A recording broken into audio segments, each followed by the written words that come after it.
pray. Oh, no, my child, do not pray.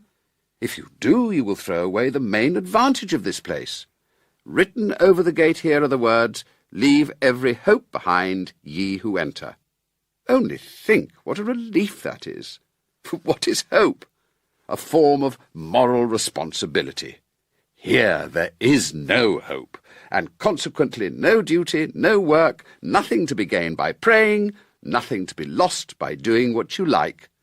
Hell, in short, is a place where you have nothing to do but amuse yourself. You sigh, friend Juan, but if you dwelt in heaven as I do, you would realize your advantages. You are in good spirits today, Commander. You are positively brilliant. What is the matter? I have come to a momentous decision, my boy. But first, where is our friend the devil? I must consult him in the matter, and Anna would like to make his acquaintance, no doubt. You are preparing some torment for me. All that is superstition, Anna. Reassure yourself. Remember, the devil is not so black as he is painted. Let us give him a call.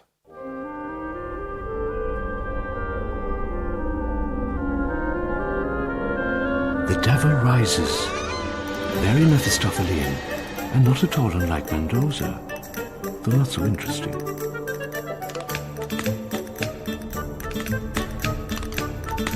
Have I the pleasure of again receiving a visit from the illustrious commander of Calatrave? Don Juan, your servant, and a strange lady. My respect, Senora. You? Lucifer. At your service? I shall go mad. Oh, Senora, do not be anxious. You come to us from Earth, full of the prejudices and terrors of that priest-ridden place you have heard me ill-spoken of. And yet, believe me, I have hosts of friends there. Yes, you reign in their hearts. Oh, you flatter me, Senora, but you are mistaken. It is true that the world cannot get on without me, but it never gives me credit for that. In its heart it mistrusts and hates me. Its sympathies are all with misery, with poverty, with starvation of the body and of the heart. I call on it to sympathize with joy, with love, with happiness, with beauty. Excuse me, I'm going. You know I cannot stand this. Yes, I know that you're no friend of mine. But what harm is he doing you, Juan? It seems to me that he was talking excellent sense when you interrupted him. Thank you, my friend, thank you. You have always understood me, and he has always disparaged and avoided me. I have treated you with perfect courtesy. Courtesy? What is courtesy? I care nothing for mere courtesy. Give me warmth of heart, true sincerity, the bond of sympathy with love and joy. You are making me ill. There, you hear, sir? Oh, by what irony of fate was this cold, selfish egotist sent to my kingdom, and you taken to the icy mansions of the sky? I can't complain. I was a hypocrite, and it served me right to be sent to heaven. Why, sir, do you not join us, and leave a sphere for which your temperament is too sympathetic, your heart too warm, your capacity for enjoyment too generous? I have this day resolved to do so. In future, excellent son of the morning, I am yours. I have left heaven forever. Oh, what an honour, what a triumph for our cause. Thank you, thank you. Oh, and now, my friend, I may call you so at last, could you not persuade him to take the place that you have left vacant above? I cannot conscientiously recommend anybody with whom I am on friendly terms to deliberately make himself dull and uncomfortable. Oh, of course not, but are you sure he would be uncomfortable? Of course you know best. You brought him here originally. We had the greatest hopes of him. His sentiments were in the best taste of our best people. You remember how he sang. Vivan le femmine, viva il buon vino, sostegno e gloria d'umanità. Precisely. Well, he never sings for us now. Do you complain of that? Hell is full of musical amateurs. Music is the brandy of the damned. May not one lost soul be permitted to abstain? You dare blaspheme against the sublimest of the arts? You talk like a hysterical woman fawning on a fiddler. No, I am not angry. I merely pity you. You have no soul, and are unconscious of all that you lose.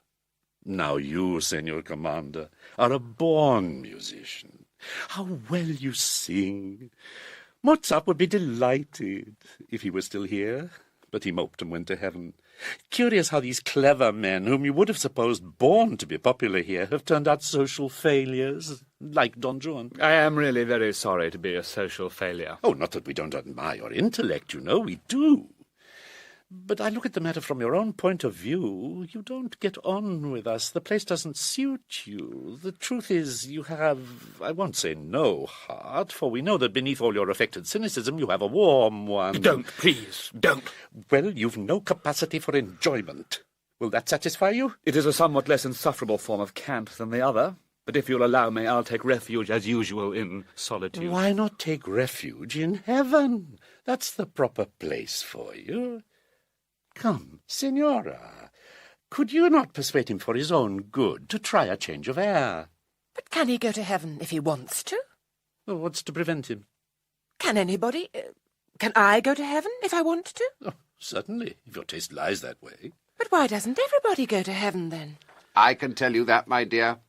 It's because heaven is the most angelically dull place in all creation. That's why. His Excellency the Commander puts it with military bluntness, but the strain of living in heaven is intolerable.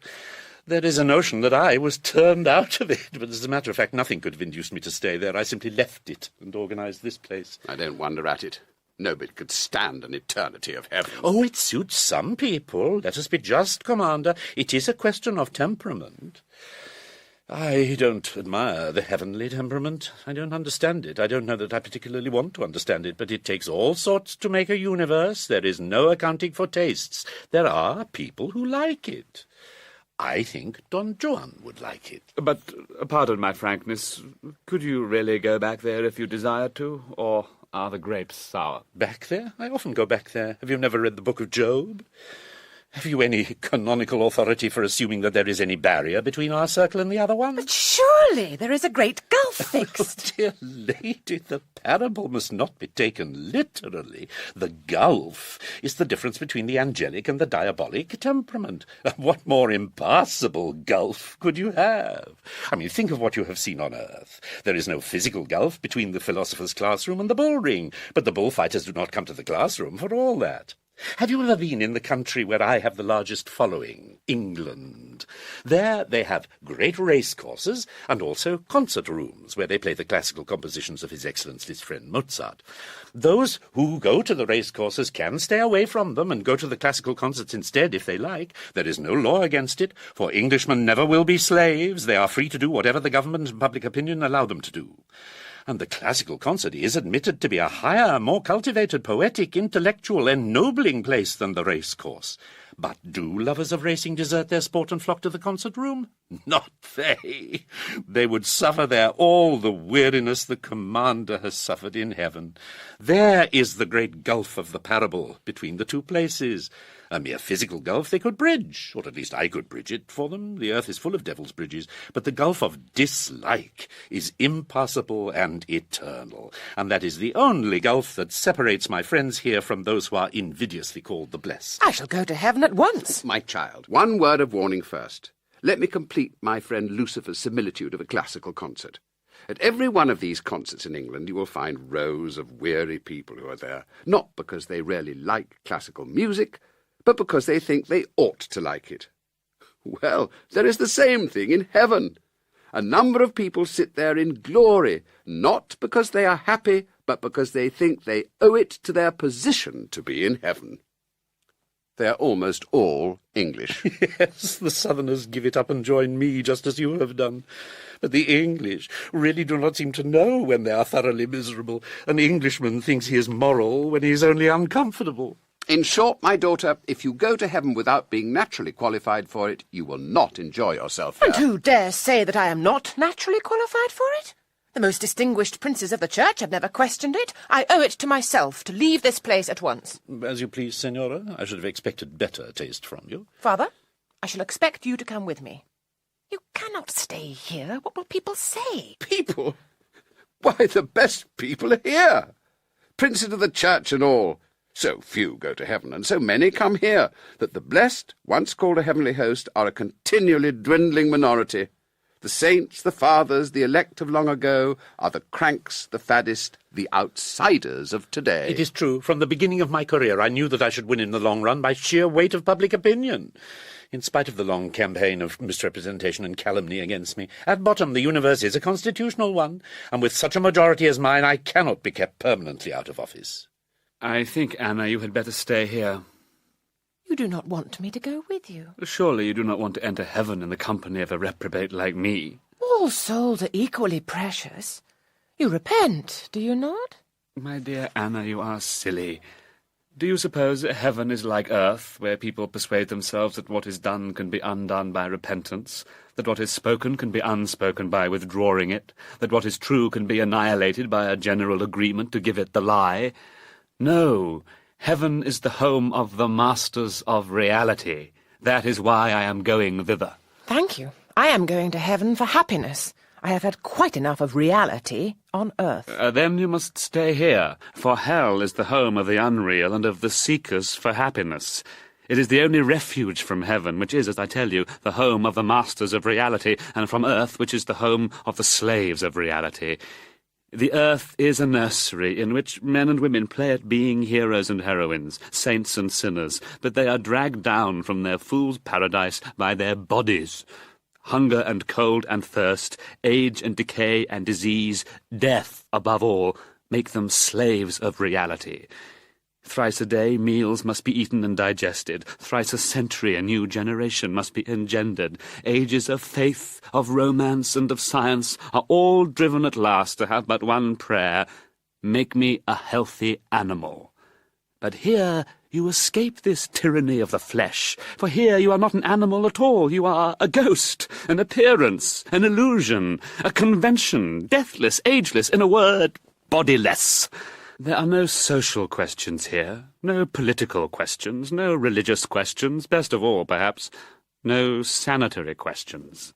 Here you call your appearance beauty, your emotions love, your sentiments heroism, your aspirations virtue, just as you did on earth. But here there are no hard facts to contradict you, no ironic contrast of your needs with your pretensions, no human comedy, nothing but a perpetual romance, a universal melodrama. As our German friend put it in his poem, the poetically nonsensical here is good sense, and the eternal feminine draws us ever upward and on, without us getting a step farther. And yet you want to leave this paradise. But if hell be so beautiful as this, how glorious must heaven be? Oh, no, my dear lady. I beg your pardon. Oh, not at all. I interrupted you. You were going to say something? After you, gentlemen. Oh, you have been so eloquent on the advantages of my dominions that I leave you to do equal justice to the drawbacks of the alternative establishment. In heaven, as I picture it, dear lady, you live and work instead of playing and pretending. You face things as they are. You escape nothing but glamour, and your steadfastness and your peril are your glory. If the play still goes on here and on earth, and all the world is a stage, heaven is at least behind the scenes. But heaven cannot be described by metaphor. Thither I shall go presently, because there I hope to escape at last from lies and from the tedious, vulgar pursuit of happiness, to spend my eons in contemplation. Signor Commander, I do not blame your disgust. A picture gallery is a dull place for a blind man. But even as you enjoy the contemplation of such romantic mirages as beauty and pleasure, so would I enjoy the contemplation of that which interests me above all things, namely, life, the force that ever strives to attain greater power of contemplating itself. What made this brain of mine, do you think? Not the need to move my limbs, for a rat with half my brains moves as well as I. Not merely the need to do, but the need to know what I do, lest in my blind efforts to live I should be slaying myself. Well, you would have slain yourself in your blind effort to fence, but for my foot slipping, my friend. Oh, audacious ribald! Your laughter will finish in hideous boredom before morning. Do you remember how I frightened you when I said something like that to you from my pedestal in Seville? It sounds rather flat without my trombones. They tell me it generally sounds flat with them, Commander. Oh, do not interrupt with these frivolities, Father. Is there nothing in heaven but contemplation, Juan? In the heaven I seek, no other joy. But there is the work of helping life in its struggle upward. Think of how it wastes and scatters itself, how it raises up obstacles to itself and destroys itself in its ignorance and blindness. It needs a brain, this irresistible force, lest in its ignorance it should resist itself. What a piece of work is man, says the poet. Yes, but what a blunderer. Here is the highest miracle of organization yet attained by life, the most intensely alive thing that exists, the most conscious of all the organisms. And yet, how wretched are his brains! Stupidity made sordid and cruel by the realities learned from toil and poverty. Imagination resolved to starve sooner than face these realities, piling up illusions to hide them and calling itself cleverness, genius, and each accusing the other of its own defect. Stupidity accusing imagination of folly, and imagination accusing stupidity of ignorance. Whereas, alas, stupidity has all the knowledge, and imagination all the intelligence. And a pretty kettle of fish they make of it between them. Did I not say, when I was arranging that affair of Faust's, that all man's reason has done for him is to make him beastlier than any beast? One splendid body is worth the brains of 100 dyspeptic, flatulent philosophers. You forget that brainless magnificence of body has been tried. Things immeasurably greater than man in every respect but brain have existed and perished. The Megatherium, the Ichthyosaurus have paced the earth with 7 league steps and hidden the day with cloud-vast wings. Where are they now? Fossils in museums, and so few and imperfect at that a knucklebone or a tooth of one of them is prized beyond the lives of 1,000 soldiers. These things lived and wanted to live, but for lack of brains they did not know how to carry out their purpose, and so destroyed themselves. And is man any the less destroying himself for all this boasted brain of his? Have you walked up and down upon the earth lately? I have. And I have examined man's wonderful inventions, and I tell you that in the arts of life man invents nothing, but in the arts of death he outdoes nature herself, and produces by chemistry and machinery all the slaughter of plague, pestilence, and famine.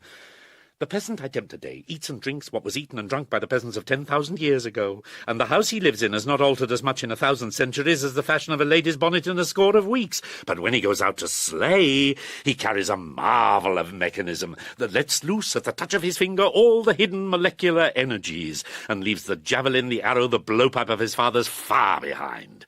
In the arts of peace, man is a bungler. I have seen his cotton factories and the like, with the machinery that a greedy dog could have invented if it had wanted money instead of food. I know his clumsy typewriters and bungling locomotives and tedious bicycles. They are toys compared to the Maxim gun, the submarine torpedo boat.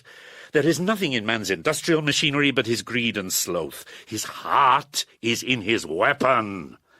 This marvellous force of life of which you boast is a force of death. Man measures his strength by his destructiveness. What is his religion? An excuse for hating me. What is his law? An excuse for hanging you. What is his morality? Gentility, an excuse for consuming without producing. What is his art? An excuse for gloating over pictures of slaughter. What are his politics? Either the worship of a despot because a despot can kill, or parliamentary cockfighting. I spent an evening lately in a certain celebrated legislature and heard the pot lecturing the kettle for its blackness and ministers answering questions. When I left, I chalked up on the door the old nursery saying, "Ask no questions and you will be told no lies." I bought a 6-penny family magazine and found it full of pictures of young men shooting and stabbing one another. I saw a man die. He was a London bricklayer's labourer with 7 children. He left £17 club money, and his wife spent it all on his funeral, and went into the workhouse with the children the next day. She would not have spent 7 pence on her children's schooling. The law had to force her to let them be taught gratuitously. But on death she spent all she had. Their imagination glows. Their energies rise up at the idea of death, these people. They love it. And the more horrible it is, the more they enjoy it. Hell is a place far above their comprehension. Well, they derive their notion of it from 2 of the greatest fools that ever lived. An Italian and an Englishman. The Italian described it as a place of mud, frost, filth, fire, and venomous serpents, all torture. And this ass, when he was not lying about me, was maundering about some woman whom he saw once in the street. The Englishman described me as being expelled from heaven by cannons and gunpowder, and to this day every Briton believes that the whole of his silly story is in the Bible. What else he says I do not know, for it is all in a long poem, which neither I nor anyone else has ever succeeded in wading through.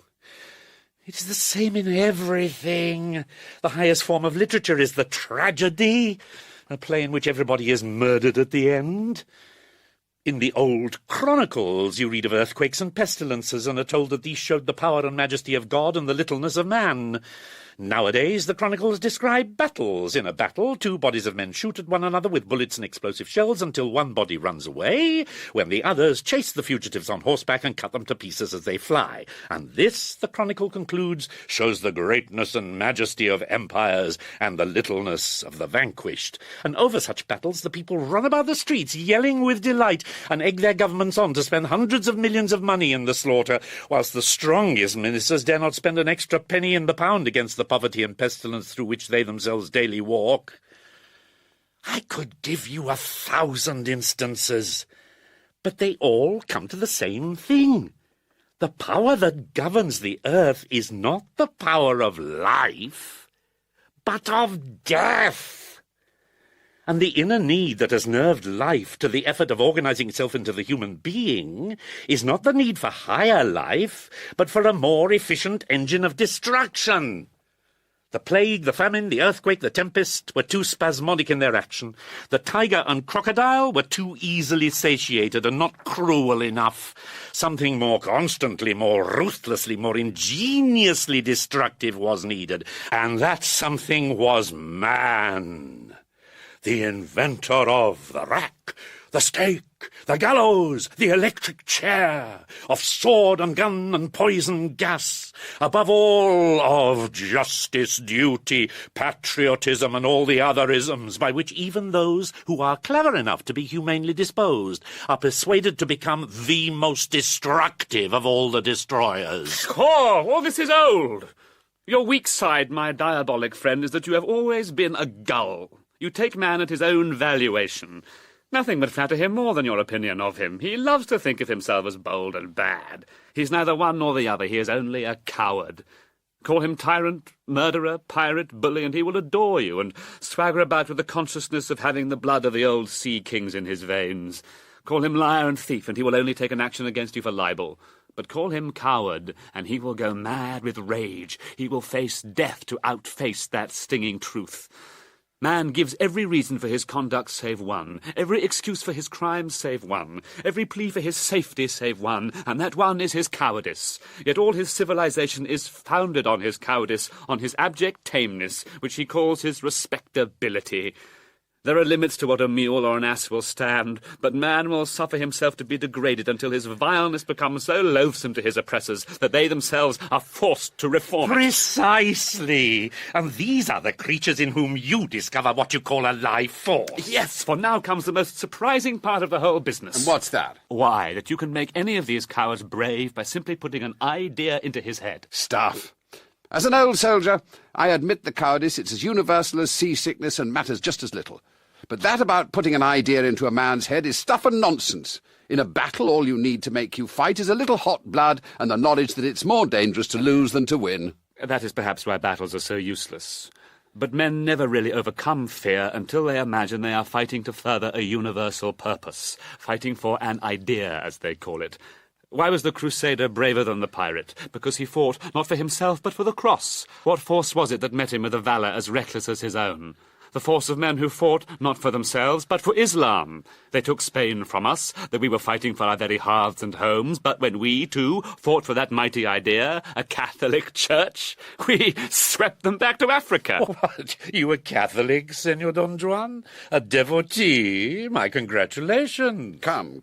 As a soldier, I can listen to nothing against the Church. You have no fear, Commander. This idea of a Catholic Church will survive Islam, will survive the cross, will survive even that vulgar pageant of incompetent schoolboyish gladiators which you call the army. Juan, you will force me to call you to account for this. Useless. I cannot fence. Every idea for which man will die will be a Catholic idea. When the Spaniard learns at last that he is no better than the Saracen, and his prophet no better than Mohammed, he will arise more Catholic than ever, and die on a barricade across the filthy slum he starves in, for universal liberty and equality. Bosh. What you call bosh is the only thing men dare die for. Later on, liberty will not be Catholic enough. Men will die for human perfection, to which they will sacrifice all their liberty gladly. Aye, they will never be at a loss for an excuse for killing one another. What of that? It is not death that matters, but the fear of death. It is not killing and dying that degrades us, but base living and accepting the wages and profits of degradation. Better 10 dead men than 1 live slave or his master. Men shall yet rise up, father against son and brother against brother, and kill one another for the great Catholic idea of abolishing slavery. Yes, when the liberty and equality of which you prate shall have made free white Christians cheaper in the labour market than black heathen slaves sold by auction at the block. Oh, never fear. The white labourer shall have his turn too. But I am not now defending the illusory forms the great ideas take. I am giving you examples of the fact that this creature, man, who in his own selfish affairs is a coward to the backbone, will fight for an idea like a hero. He may be abject as a citizen, but he is dangerous as a fanatic. He can only be enslaved whilst he is spiritually weak enough to listen to reason. I tell you, gentlemen, if you can show a man a piece of what he now calls God's work to do, and what he will later on call by many new names, you can make him entirely reckless of the consequences to himself personally. Yes, he shirks all his responsibilities and leaves his wife to grapple with them. Well said, daughter. Do not let him talk you out of your common sense. Alas, Senor Commander, now that we have got onto the subject of woman, he will talk more than ever. However, I confess it is for me the one supremely interesting subject. To a woman, Senora, man's duties and responsibilities begin and end with the task of getting bread for her children. To her, man is only a means to the end of getting children and rearing them. Is that your idea of a woman's mind? I call it cynical and disgusting animalism. Pardon me, Anna, I said nothing about a woman's whole mind. I spoke of her view of man as a separate sex. It is no more cynical than her view of herself as above all things a mother. Sexually, woman is nature's contrivance for perpetuating its highest achievement. Sexually, man is woman's contrivance for fulfilling nature's behest in the most economical way. She knows by instinct that far back in the evolutional process she invented him, differentiated him, created him in order to produce something better than the single-sexed process can produce. Whilst he fulfills the purpose for which she made him, he is welcome to his dreams, his follies, his ideals, his heroisms, provided that the keystone of them all is the worship of woman, of motherhood, of the family, of the hearth. But how rash and dangerous it was to invent a separate creature whose sole function was her own impregnation. For mark what has happened. First man has multiplied on her hands until there are as many men as women. Then she finds that she has been unable to employ for her purposes more than a fraction of the immense energy she has left at his disposal by saving him the exhausting labour of gestation. This superfluous energy has gone to his brain and to his muscle. He has become too strong to be controlled by her bodily, and too imaginative and mentally vigorous to be content with mere self-reproduction. He has created civilization without consulting her, taking her domestic labour for granted as the foundation of it. That is true, at all events. Yes. And this civilization, what is it, after all? After all, an excellent peg to hang your cynical commonplaces on. But before all, it is an attempt on man's part to make himself something more than the mere instrument of woman's purpose. So far, the result of life's continual effort not only to maintain itself, but to achieve higher and higher organization and completer self-consciousness is only at best a doubtful campaign between its forces and those of death and degeneration. The battles in this campaign are mere blunders, mostly won like actual military battles in spite of the commanders. That's a dig at me. No matter. Go on, go on. It is a dig at a much higher power than you, Commander. Still, you must have noticed in your profession that even a stupid general can win battles when the enemy's general is a little stupider. Most true, Juan, most true. Some donkeys have amazing luck. Well, the life force is stupid, but it is not so stupid as the forces of death and degeneration. Besides, these are in its pay all the time, and so life wins, after a fashion. What mere copiousness of fecundity can supply and mere greed preserve, we possess. The survival of whatever form of civilization can produce the best rifle and the best-fed rifleman is assured. Exactly. The survival not of the most effective means of life, but the most effective means of death. You always come back to my point, in spite of your wrigglings and evasions and sophistries, not to mention the intolerable length of your speeches. Oh, come, who began making long speeches? However, if I overtax your intellect, you can leave us and seek the society of love and beauty and the rest of your favourite boredoms. This is not fair, Don Juan, and not civil. I am also on the intellectual plane. Nobody can appreciate it more than I do. I am arguing fairly with you, and I think successfully refuting you. Let us go on for another hour, if you like. Good. Let us. Not that I see any prospect of your coming to any point in particular, Juan. Still, since in this place, instead of merely killing time, we have to kill eternity, go ahead, by all means. My point, you marble-headed old masterpiece, is only a step ahead of you. Are we agreed that life is a force which has made innumerable experiments in organizing itself? That the mammoth and the man, the mouse and the megatherium, the fleas and the flies and the fathers of the church are all, more or less, successful attempts to build up that raw force into higher and higher individuals, the ideal individual being omnipotent, omniscient, infallible, and withal completely, uneludedly self-conscious. In short, a god. I agree, for the sake of argument. I agree for the sake of avoiding argument. I most emphatically disagree as regards the fathers of the church, and I must beg you not to drag them into the argument. I did so purely for the sake of alliteration, Anna, and I shall make no further allusion to them.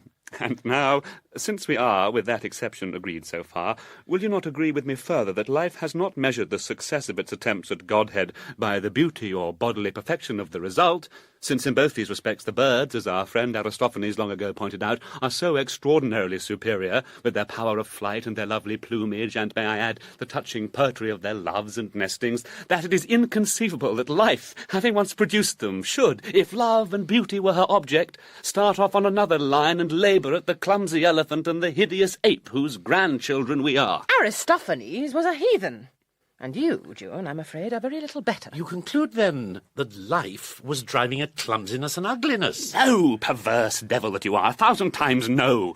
Life was driving at brains, at its darling object, an organ by which it can attain not only self-consciousness, but self-understanding. This is metaphysics, Juan. Why the devil should... Oh, I beg your pardon. Oh, pray don't mention it. I've always regarded the use of my name to secure additional emphasis as a high compliment to me. It is quite at your service, Commander. Oh, thank you. That's very good of you. Even in heaven, I never quite got out of my old military habits of speech. What I was going to ask, Juan, was why life should bother itself about getting a brain. Why should it want to understand itself? Why not be content to enjoy itself? Without a brain, Commander, you would enjoy yourself without knowing it, and so lose all the fun. True, most true. But I am quite content with brain enough to know that I'm enjoying myself. I don't want to understand why. In fact, I'd rather not. My experience is that one's pleasures don't bear thinking about. That is why intellect is so unpopular. But to life, the force behind the man, intellect is necessity, because without it he blunders into death. Just as life, after ages of struggle, evolved that wonderful bodily organ, the eye, so that the living organism could see where it was going and what was coming to help or threaten it, and thus avoid 1,000 dangers that formerly slew it, so it is evolving today a mind's eye that shall see not the physical world, but the purpose of life, and thereby enable the individual to work for that purpose instead of thwarting and baffling it by setting up short-sighted personal aims as at present. Even as it is, only one sort of man has ever been happy, has ever been universally respected among all the conflicts of interests and delusions. You mean the military man? Commander, I do not mean the military man. When the military man approaches, the world locks up its spoons and packs off its womankind. No, I sing, not arms and the hero, but the philosophic man, he who seeks in contemplation to discover the inner will of the world, in invention to discover the means of fulfilling that will, and in action to do that will by the so discovered means. Of all other sorts of men I declare myself tired. They are tedious failures. When I was on earth, professors of all sorts prowled around me, feeling for an unhealthy spot in me on which they could fasten. The doctors of medicine bade me consider what I must do to save my body, and offered me quack cures for imaginary diseases. I replied that I was not a hypochondriac, so they called me ignoramus and went their way. The doctors of divinity bade me consider what I must do to save my soul, but I was not a spiritual hypochondriac any more than a bodily one, and would not trouble myself about that either, so they called me atheist and went their way. After them came the politician, who said that there was only one purpose in nature, and that was to get him into Parliament. I told him I did not care whether he got into Parliament or not, so he called me mugwump, and went his way. Then came the romantic man, the artist, with his love-songs and his paintings and his poems, and with him I had great delight for many years and some profit, for I cultivated my senses for his sake, and his songs taught me to hear better, his paintings to see better, and his poems to feel more deeply. But he led me at last into the worship of woman. John! Yes. I came to believe that in her voice was all the music of the song, in her face all the beauty of the painting, and in her soul all the emotion of the poem. And you were disappointed, I suppose.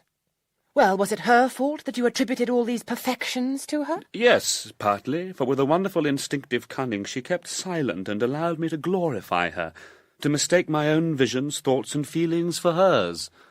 Now my friend the romantic man was often too poor or too timid to approach these women who were beautiful or refined enough to seem to realize his ideal, and so he went to his grave believing in his dream. But I was more favoured by nature and circumstance. I was of noble birth and rich, and when my person did not please, my conversation flattered, though I generally found myself fortunate in both. Coxcomb. Yes, but even my coxcombry pleased. Well, I found that when I had touched a woman's imagination, she would allow me to persuade myself that she loved me.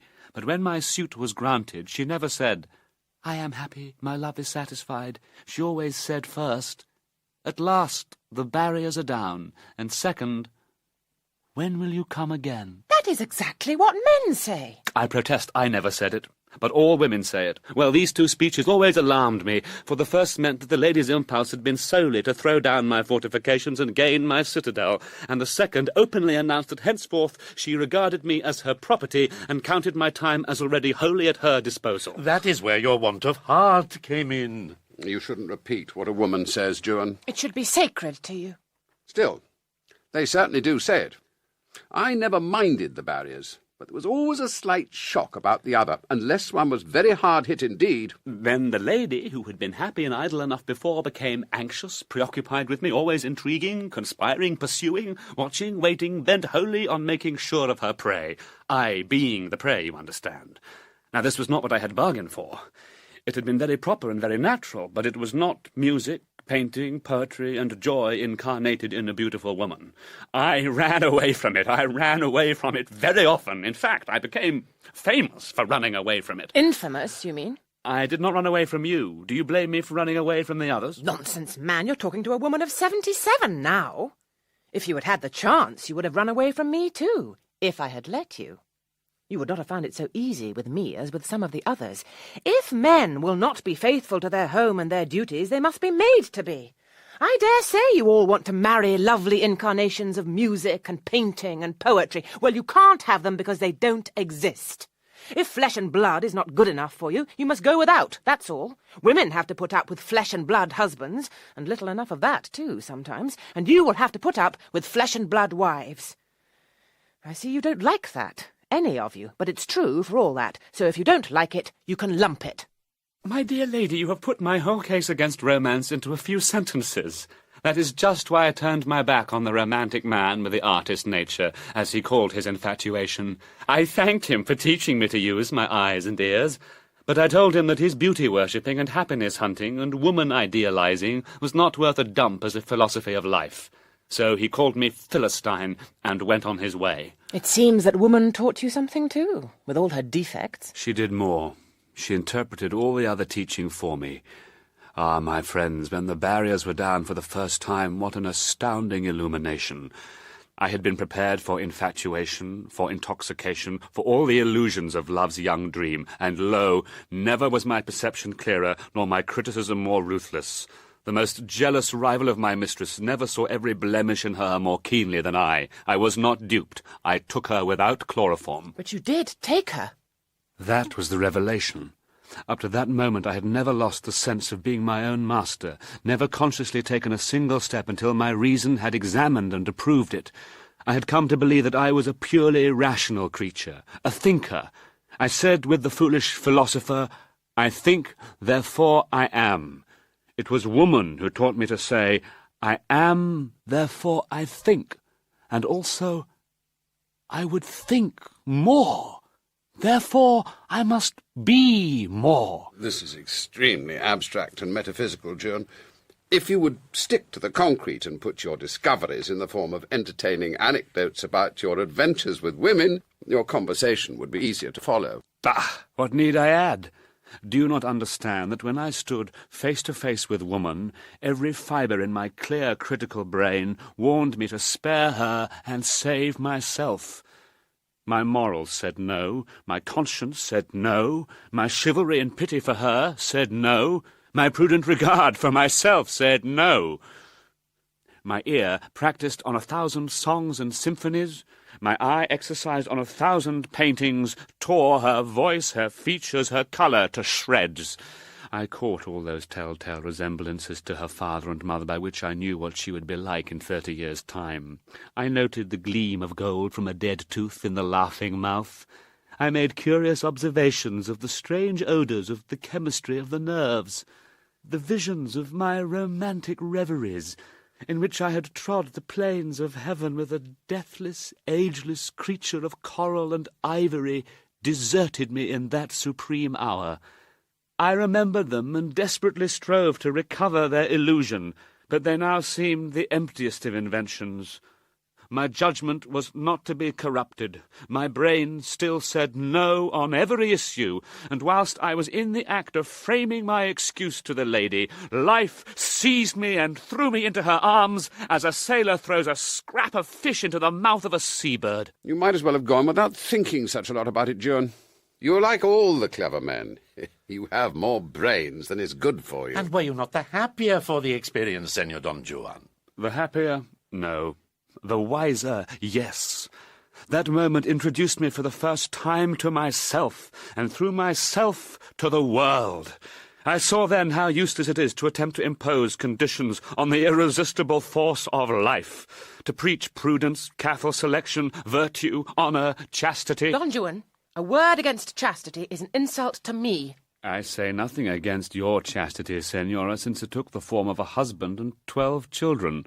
What more could you have done had you been the most abandoned of women? I could have had 12 husbands and no children. That's what I could have done, Juan. And let me tell you that would have made all the difference to the earth which I replenished. Bravo, Anna! Juan, you are floored, quelled, annihilated. No, for though that difference is the true essential difference, Doña Anna has, I admit, gone straight to the real point. Yet it is not a difference of love or chastity or even constancy. For 12 children by 12 different husbands would have replenished the earth perhaps more effectively. Suppose my friend Octavio had died when you were 30. You would never have remained a widow. You were too beautiful. Suppose the successor of Octavio had died when you were 40. You would still have been irresistible. And a woman who marries twice marries 3 times if she becomes free to do so. 12 lawful children born by one highly respectable lady to 3 different fathers is not impossible nor condemned by public opinion. That such a lady may be more law-abiding than the poor girl whom we used to spurn into the gutter for bearing one unlawful infant is no doubt true. But dare you say she is less self-indulgent? She is more virtuous. That is enough for me. In that case, what is virtue but the trade unionism of the married? Let us face the facts, dear Anna. The life force respects marriage only because marriage is a contrivance of its own to secure the greatest number of children and the closest care of them. For honour, chastity, and all the rest of your moral figments it cares not a rap. Marriage is the most licentious of human institutions. Juan! Really? I say the most licentious of human institutions. That is the secret of its popularity. And a woman seeking a husband is the most unscrupulous of all the beasts of prey. The confusion of marriage with morality has done more to destroy the conscience of the human race than any other single error. Oh, come, Anna, do not look shocked. You know better than any of us that marriage is a man-trap baited with simulated accomplishments and delusive idealizations. when your sainted mother, by dint of scoldings and punishments, forced you to learn how to play 6 pieces on the spinet, which she hated as much as you did, had she any other purpose than to delude your suitors into the belief that your husband would have in his home an angel who would fill it with melody, or at least play him to sleep after dinner? You married my friend Octavio. Well, did you ever open the spinet from the hour when the Church united him to you? Oh, you are a fool, Juan. A young married woman has something else to do than sit at the spinet without any support for her back, so she gets out of the habit of playing. Not if she loves music. No, believe me, she only throws away the bait when the bird is in the net. And men, I suppose, never throw off the mask when their bird is in the net. The husband never becomes negligent, selfish, brutal. Oh, never! What do these recriminations prove, Anna? Only that the hero is as gross an imposture as the heroine. It is all nonsense. Most marriages are perfectly comfortable. Perfectly is a strong expression, Anna. What you mean is that sensible people make the best of one another.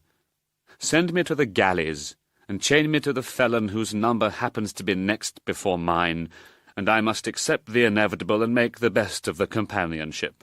Many such companionships, they tell me, are touchingly affectionate, and most are at least tolerably friendly, but that does not make a chain a desirable ornament, nor the galleys an abode of bliss.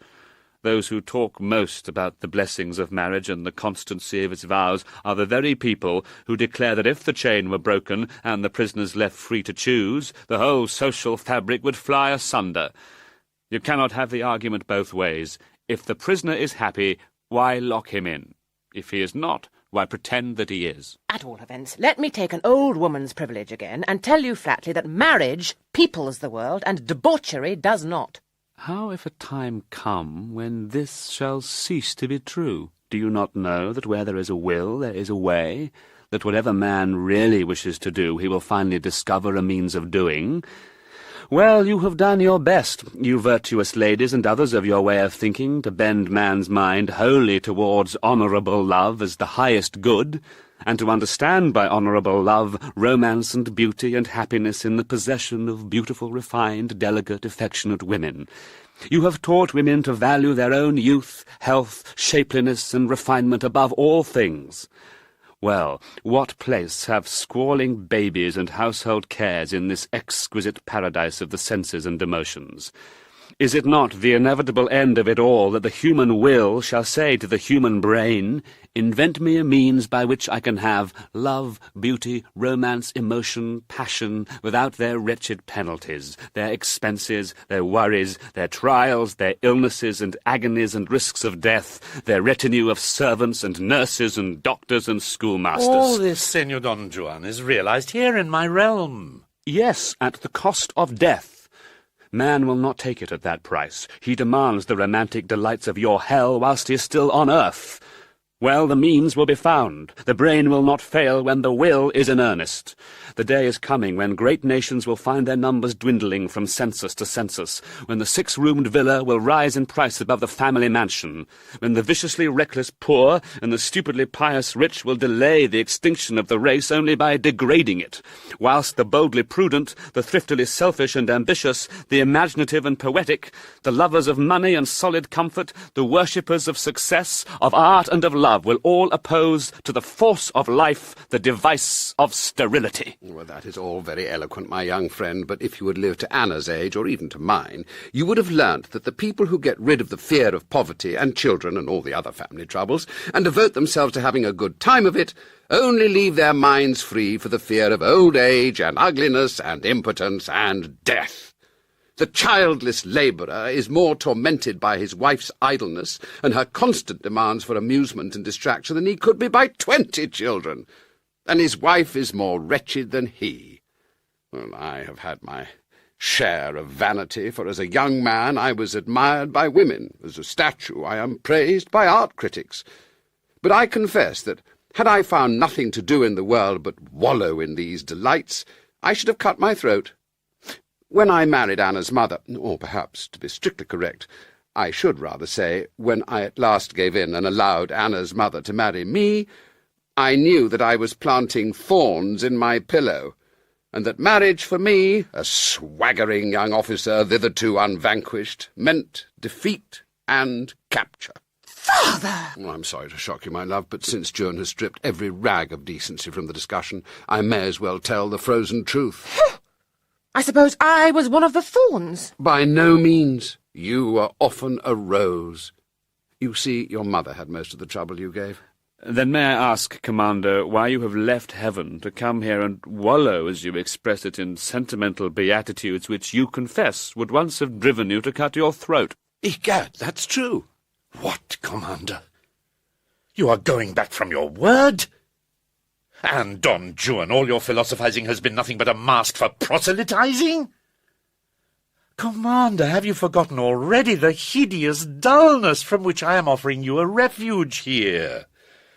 And, Senor Don Juan, does your demonstration of the approaching sterilization and extinction of mankind lead to anything better than making the most of those pleasures of art and love which you yourself admit refined you, elevated you, developed you? I never demonstrated the extinction of mankind.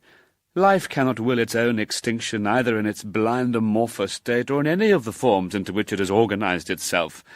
I had not finished when His Excellency interrupted me. I begin to doubt whether you ever will finish, my friend. You're extremely fond of hearing yourself talk. True, but since you have endured so much, you may as well endure to the end. Long before this sterilization which I described becomes more than a clearly foreseen possibility, the reaction will begin. The great central purpose of breeding the race, aye, breeding it to heights now deemed superhuman, that purpose which is now hidden in a mephitic cloud of love and romance and prudery and fastidiousness, will break through into clear sunlight as a purpose no longer to be confused with the gratification of personal fancies, the impossible realization of boys' and girls' dreams of bliss, or the need of older people for companionship or money. The plain-spoken marriage services of the vernacular churches will no longer be abbreviated and half-suppressed as indelicate. The sober decency, earnestness, and authority of their declaration of the real purpose of marriage will be honoured and accepted, whilst their romantic vowings and pledging and until death us do partings and the like will be expunged as unbearable frivolities. Do my sex the justice to admit, Senora, that we have always recognized that the sex relation is not a personal or friendly relation at all. Not a personal or friendly relation?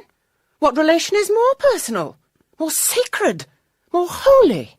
Sacred and holy, if you like, Anna, but not personally friendly. Your relation to God is sacred and holy. Dare you call it personally friendly? In the sex relation, the universal creative energy of which the parties are both the helpless agents overrides and sweeps away all personal consideration and dispenses with all personal relations. The pair may be utter strangers to one another, speaking different languages, differing in race and colour, in age and disposition, with no bond between them but a possibility of that fecundity for the sake of which the life force throws them into one another's arms at the exchange of a glance. Do we not recognize this by allowing marriages to be made by parents without consulting the woman? Have you not often expressed your disgust at the immorality of the English nation, in which women and men of noble birth become acquainted and court each other like peasants? And how much does even the peasant know of his bride, or she of him, before he engages himself? Why, you should not make a man your lawyer or your family doctor on so slight an acquaintance as you would fall in love with and marry him. Yes, Juan, we know the libertine's philosophy. Always ignore the consequences to the woman. The consequences, yes. They justify her fierce grip of the man. But surely you do not call that attachment a sentimental one, as well call the policeman's attachment to his prisoner a love relation. You see, you have to confess that marriage is necessary, though according to you, love is the slightest of all human relations. How do you know that it is not the greatest of all human relations? Far too great to be a personal matter. Could your father have served his country if he had refused to kill any enemy of Spain unless he personally hated him?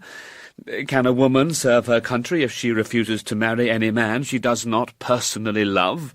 You know it is not so. The woman of noble birth marries as the man of noble birth fights, on political and family grounds, not on personal ones. That's a very clever point, that, Joan. I must think it over. You are really full of ideas. How did you come to think of this one? I learnt it by experience. When I was on earth, and made those proposals to ladies which, though universally condemned, have made me so interesting a hero of legend, I was not infrequently met in some such way as this. The lady would say that she would countenance my advances, provided they were honourable. On inquiring what that proviso meant, I found that it meant that I proposed to get possession of her property if she had any, or to undertake her support for life if she had not.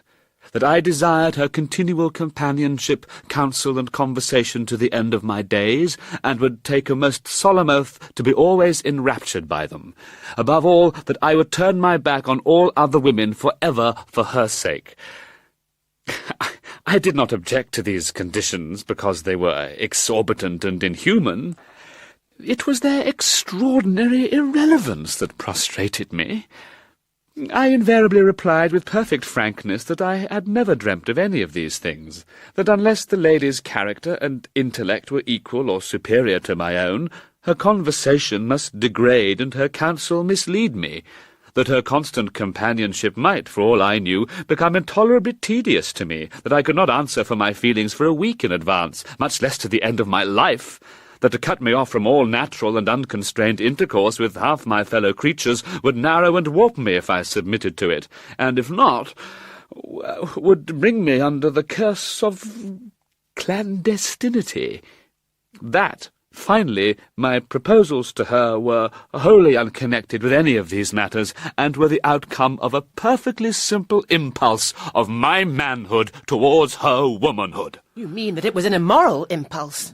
Nature, my dear lady, is what you call immoral. I blush for it, but I cannot help it. Nature is a pander, time a wrecker, and death a murderer. I have always preferred to stand up to those facts and build institutions on their recognition. You prefer to propitiate the three devils by proclaiming their chastity, their thrift, and their loving-kindness, and to base your institutions on these flatteries. Is it any wonder that the institutions do not work smoothly? What used the ladies to say, Juan? Oh, come, confidence for confidence. First tell me what you used to say to the ladies. I? Oh, I swore that I would be faithful to the death, that I should die if they refused me, that no woman could ever be to me what she was. She? Who? Whoever it happened to be at the time, my dear. I had certain things I always said. One of them was that, even when I was 80, one white hair of the woman I loved would make me tremble more than the thickest gold tress from the most beautiful young head. Another was that I could not bear the thought of anyone else being the mother of my children. You old rascal. Not a bit, for I really believed it with all my soul at the moment. I had a heart, not like you, and it was this sincerity that made me successful. Sincerity? To be fool enough to believe a ramping, stamping, thumping lie? That is what you call sincerity? To be so greedy for a woman that you deceive yourself in your eagerness to deceive her? Sincerity, you call it? Oh, damn your sophistries. I was a man in love, not a lawyer, and the women loved me for it, bless them. They made you think so. What will you say when I tell you that though I played the lawyer so callously, they made me think so too? I also had my moments of infatuation in which I gushed nonsense and believed it.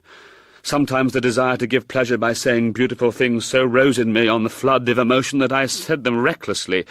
At other times I argued against myself with a devilish coldness that drew tears, but I found it just as hard to escape when I was cruel as when I was kind. When the lady's instinct was set on me, there was nothing for it but lifelong servitude or flight. You dare boast before me and my father that every woman found you irresistible? Am I boasting? It seems to me that I cut the most pitiable of figures. Besides, I said, when the lady's instinct was set on me. It was not always so, and then, heavens, what transports of virtuous indignation, what overwhelming defiance to the dastardly seducer, what scenes of Imogen and Iachimo! I made no scenes. I simply called my father. And he came, sword in hand, to vindicate outraged honour and morality by murdering me. Murdering? What do you mean? Did I kill you, or did you kill me? Which of us was the better fencer? I was. Of course you were. And yet you, the hero of these scandalous adventures you have just been relating to us, you had the effrontery to pose as the avenger of outraged morality and condemn me to death. You would have slain me but for an accident. I was expected to, Juan. Well, that is how things were arranged on earth. I was not a social reformer, and I always did what was customary for a gentleman to do. That may account for your attacking me, but not for the revolting hypocrisy of your subsequent proceedings as a statue. That all came of my going to heaven. I still fail to see, Senor Don Juan, that these episodes in your earthly career and in that of the Senor Commander in any way discredit my view of life. Here, I repeat, you have all that you sought without anything that you shrank from. On the contrary, here I have everything that disappointed me without anything that I have not already tried and found wanting. I tell you that as long as I can conceive something better than myself, I cannot be easy unless I am striving to bring it into existence or clearing the way for it.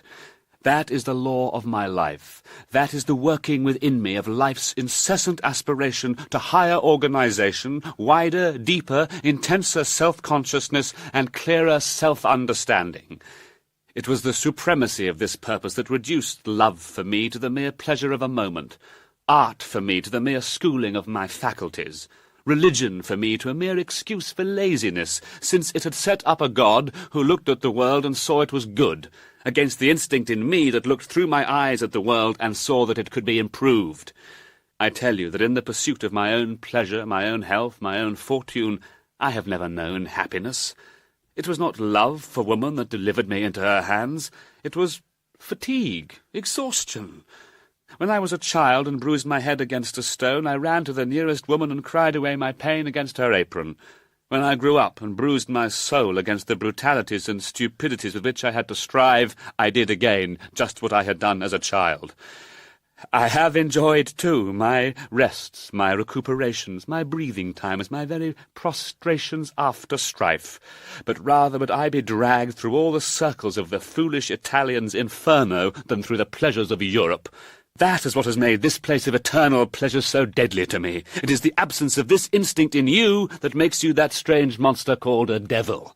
It is the success with which you have diverted the attention of men from their real purpose, which in one degree or another is the same as mine, to yours, that has earned you the name of the tempter.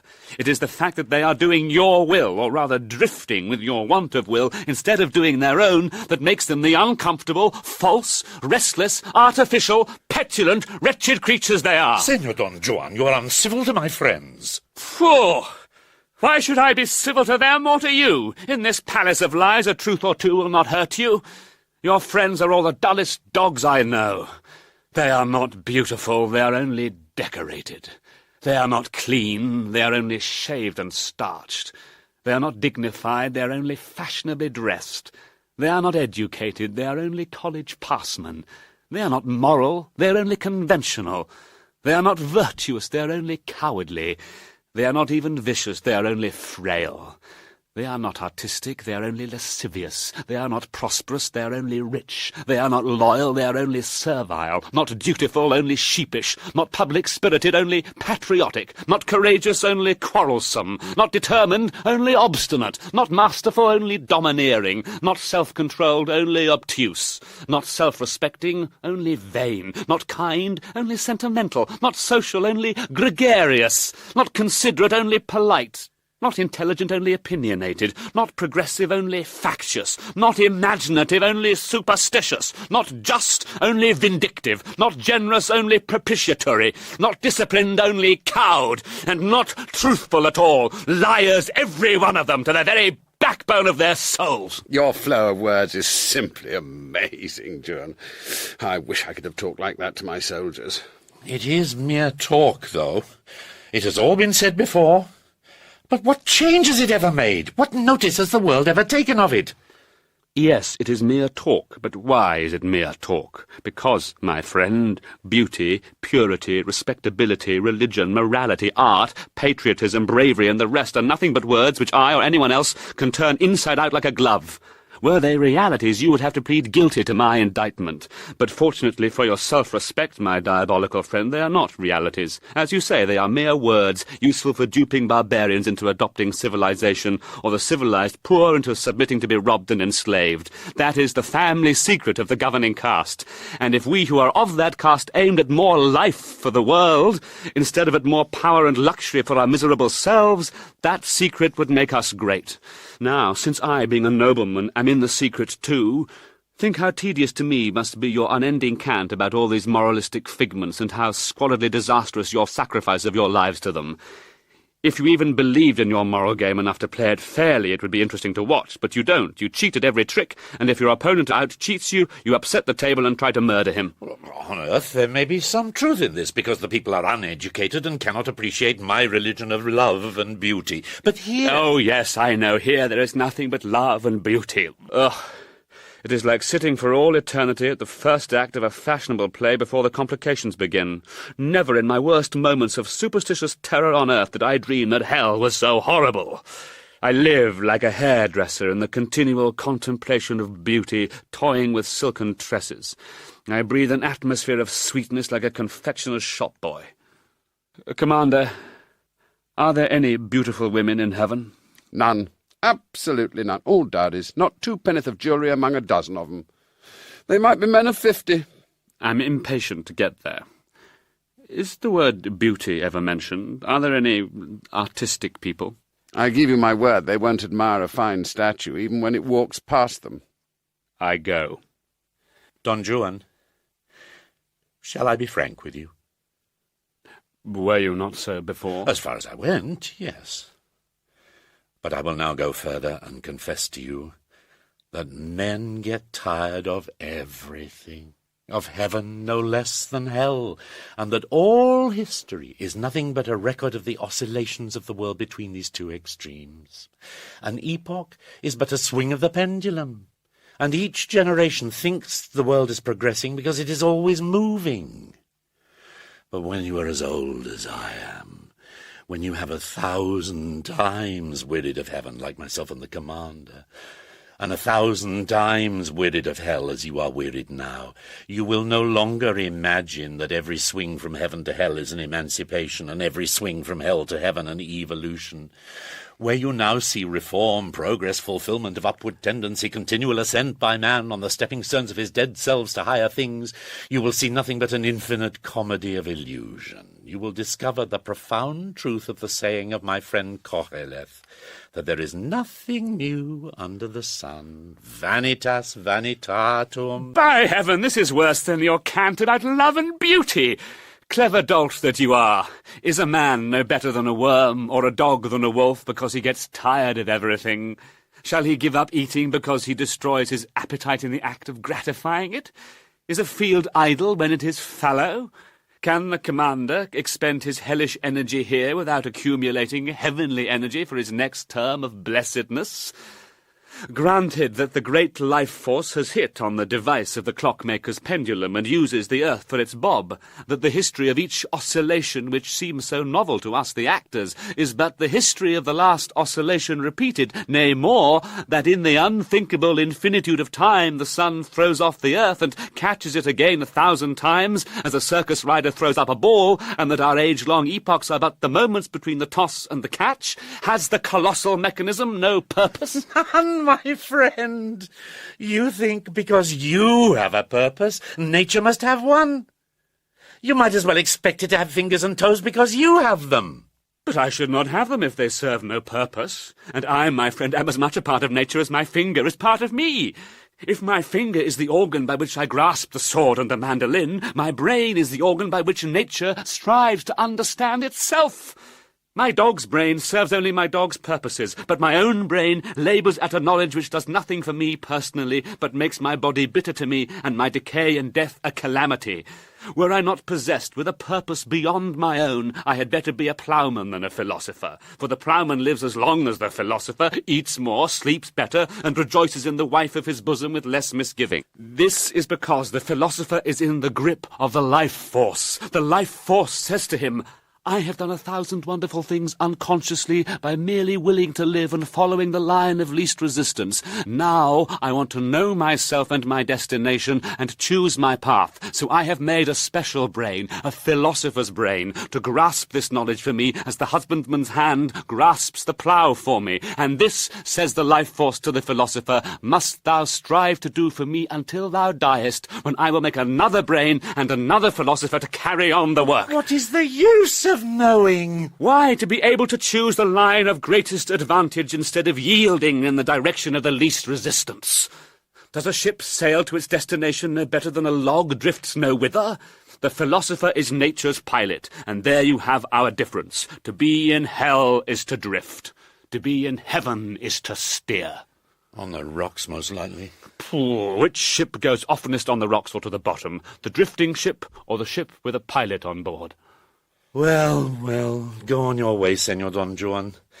I prefer to be my own master and not the tool of any blundering universal force. I know that beauty is good to look at, that music is good to hear, that love is good to feel, and that they are all good to think about and talk about. I know that to be well exercised in these sensations, emotions, and studies is to be a refined and cultivated being. Whatever they may say of me in churches on earth, I know that it is universally admitted in good society that the Prince of Darkness is a gentleman, and that is enough for me. As to your life force, which you think irresistible, it is the most resistible thing in the world for a person of any character. But if you are naturally vulgar and credulous, as all reformers are, it will thrust you first into religion, where you will sprinkle water on babies to save their souls from me. Then it will drive you from religion into science, where you will snatch the babies from the water sprinkling and inoculate them with disease to save them from catching it accidentally. And then you will take to politics, where you will become the catspaw of corrupt functionaries and the henchman of ambitious humbugs. And the end will be despair and decrepitude, broken nerve and shattered hopes, vain regrets for that worst and silliest of wastes and sacrifices, the waste and sacrifice of the power of enjoyment. In a word, the punishment of the fool who pursues the better before he has secured the good. But at least I shall not be bored. The service of the life force has that advantage at all events. So fare you well, Senor Satan. Fare you well, Don Juan. I shall often think of our interesting chats about things in general. I wish you every happiness. Heaven, as I said before, suits some people. But if you should change your mind, do not forget that the gates are always open here to the repentant prodigal. If you feel at any time that warmth of heart, sincere unforced affection, innocent enjoyment, and warm, breathing, palpitating reality... Why not say flesh and blood at once, though we have left those two greasy commonplaces behind us? You throw my friendly farewell back in my teeth then, Don Juan? By no means. But though there is much to be learned from a cynical devil, I really cannot stand a sentimental one. Senor Commander, you know the way to the frontier of hell and heaven. Be good enough to direct me. Oh, the frontier is only the difference between two ways of looking at things. Any road will take you across if you really want to get there. Good, Senora. Your servant. But I am going with you. I can find my own way to heaven, Anna, not yours. How annoying!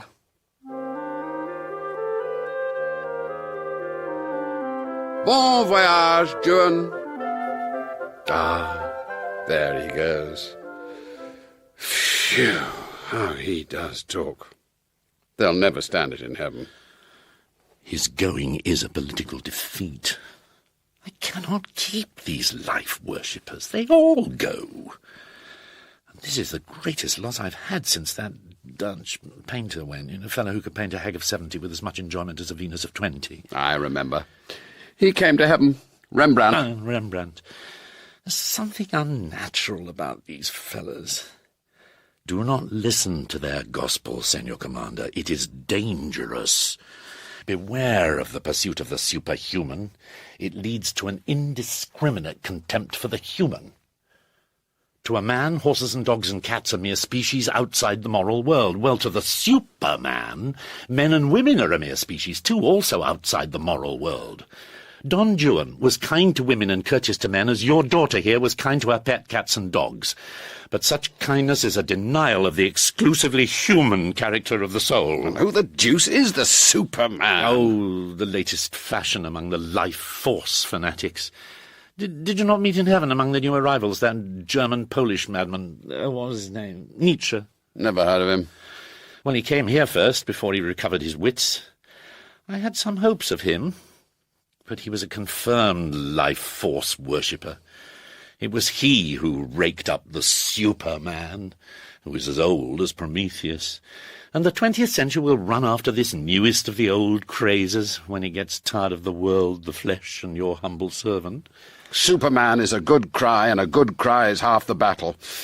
I should like to see this Nietzsche. Unfortunately, he met Wagner here and had a quarrel with him. Quite right, too. Mozart for me. No, it was not about music. Wagner once drifted into life-force worship and invented a Superman called Siegfried, but he came to his senses afterwards. So when they met here, Nietzsche denounced him as a renegade, and Wagner wrote a pamphlet to prove that Nietzsche was a Jew, and it ended in Nietzsche's going to heaven in a huff. And a good riddance, too. And now, my friend, let us hasten to my palace and celebrate your arrival with a grand musical service. With pleasure. You are most kind. This way, Commander. We go down the old trap. Good. All the same, the Superman is a fine conception. There is something statuesque about it. Ah, this reminds me of old times. And me also. Stop! You, Senora, cannot come this way. You will have an apotheosis, but you will be at the palace before us. That is not what I stopped you for. Tell me, where can I find the Superman? Oh, he is not yet created, Senora. And never will be, probably.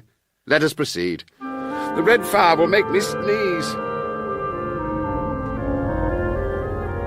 Not yet created? Then my work is not yet done. I believe in the life to come. A father! A father for the Superman!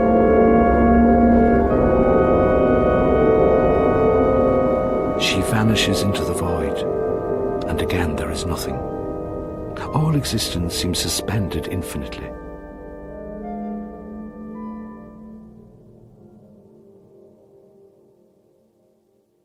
Then vaguely there is a live human voice crying somewhere. One sees with a shock a mountain peak showing faintly against a light background. The sky has returned from afar, and we suddenly remember where we are. The cry becomes distinct and urgent. It says, "Automobile! Automobile!" The complete reality comes back with a rush. In a moment it is full morning in the Sierra, and the brigands are scrambling to their feet and making for the road as the goatherd runs down from the hill. Did you dream? Damnably. Did you? Yes. I forget what. You were in it. So were you. Amazing. I warned you. Don't they will play with that gun! Who fired that shot? Was it you? I'll not shoot! They shoot first! I told you to begin by abolishing the state. Now we're all lost. Run, everybody! I stab the man who stirs! What has happened? A motor? 3 men on the Even and 2 women. Why have you not brought them here? Are you afraid of them? Well, they've an escort I'll do, let's look at Mendoza. Yeah, 2 armoured cars full of soldiers at the end of the valley. The shot was fired in the air as a signal. It is not an escort, but an expedition to capture you. We were advised to wait for it, but I was in a hurry. Oh, my good lord, here we are waiting for him. Let's take to the Mannings. Idiot, what do you know about the mountains? Are you a Spaniard? You would be given up by the first shepherd you met. Besides, we're already within range of their rifles. But... Silence! Leave this to me. Comrade, you will not betray us. Who are you calling comrade? Last night the advantage was with me. The robber of the poor was at the mercy of the robber of the rich. You offered your hand. I took it. I bring no charge against you, comrade. We have spent a pleasant evening with you. That is all. I give my hand to nobody, see? Young man, if I am tried, I shall plead guilty and explain what drove me from England home on duty. Do you wish to have the respectable name of Straker dragged through the mud of a Spanish criminal court? The police will search me. They will find Louisa's portrait. It will be published in the illustrated papers. You blench. It will be your doing, remember. I don't care about the court. It's having our name mixed up with yours that I object to, you blackmailing swine, you. Oh, language unworthy of Louisa's brother. But no matter, you are muzzled. That is enough for us. Jack! Jack! It's Jack! Court! Why, certainly it is. I said it was you, Tanner. We've just been stopped by a puncture. The road is full of nails. What are you doing here with all these men? Why did you leave us without a word of warning? I want that bunch of roses, Miss Whitefield. When we found you were gone, Miss Whitefield bet me a bunch of roses my car would not overtake yours before we reached Monte Carlo. But this is not the road to Monte Carlo. No matter. Miss Whitefield tracked you at every stopping place. She's a regular Sherlock Holmes. The life force. I am lost. I'm so glad you're safe, old chap. We were afraid you'd been captured by brigands. I seem to remember the face of your friend here. Why? So do I.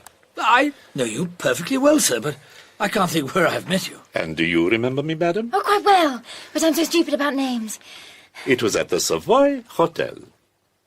You, sir, used to come with this lady to lunch. You, sir, often brought this lady and her mother to dinner on your way to the Lyceum Theatre. And you, sir, often used to come to supper with several different ladies. Well, what's that to you, pray? Why, Violet, I thought you hardly knew one another before this trip, you and Malone. I suppose this person was the manager. A waiter, madam. I have a grateful recollection of you all. I gathered from the bountiful way in which you treated me that you all enjoyed your visits very much. What impertinence! That'll do, my friend. You do not expect these ladies to treat you as an acquaintance, I suppose, because you have waited on them at table? Pardon me, it was you who claimed my acquaintance. The ladies followed your example. However, this display of the unfortunate manners of your class closes the incident. For the future, you will please address me with the respect due to a stranger and fellow traveller. There. I have found one man on my journey capable of reasonable conversation, and you all instinctively insult him. Even the new man is as bad as any of you. Henry, you have behaved just like a miserable gentleman. Gentleman? Not me. Really, Tanner, this tone. Don't mind him, Granny. You ought to know him by this time. Here are the soldiers. They're getting out of their most... Oh, not the Jew! Fools! The state is about to crush you because you spared it at the prompting of the political hangers-on of the bourgeoisie! On the contrary, only by capturing the state machine It is going to capture you! Oh, chuck it, what are we here for? What are we waiting for? Go on, talk politics, you idiots. Nothing sounds more respectable. Keep it up, I tell you. The soldiers line the road, commanding the amphitheatre with their rifles. The brigands, struggling with an overwhelming impulse to hide behind one another, look as unconcerned as they can. Mendoza rises superbly, with undaunted front. The officer in command steps down from the road, looks hard at the brigands, and then inquiringly at Tanner. Who are these men, Signor Ingles? My escort. Thank you, senor.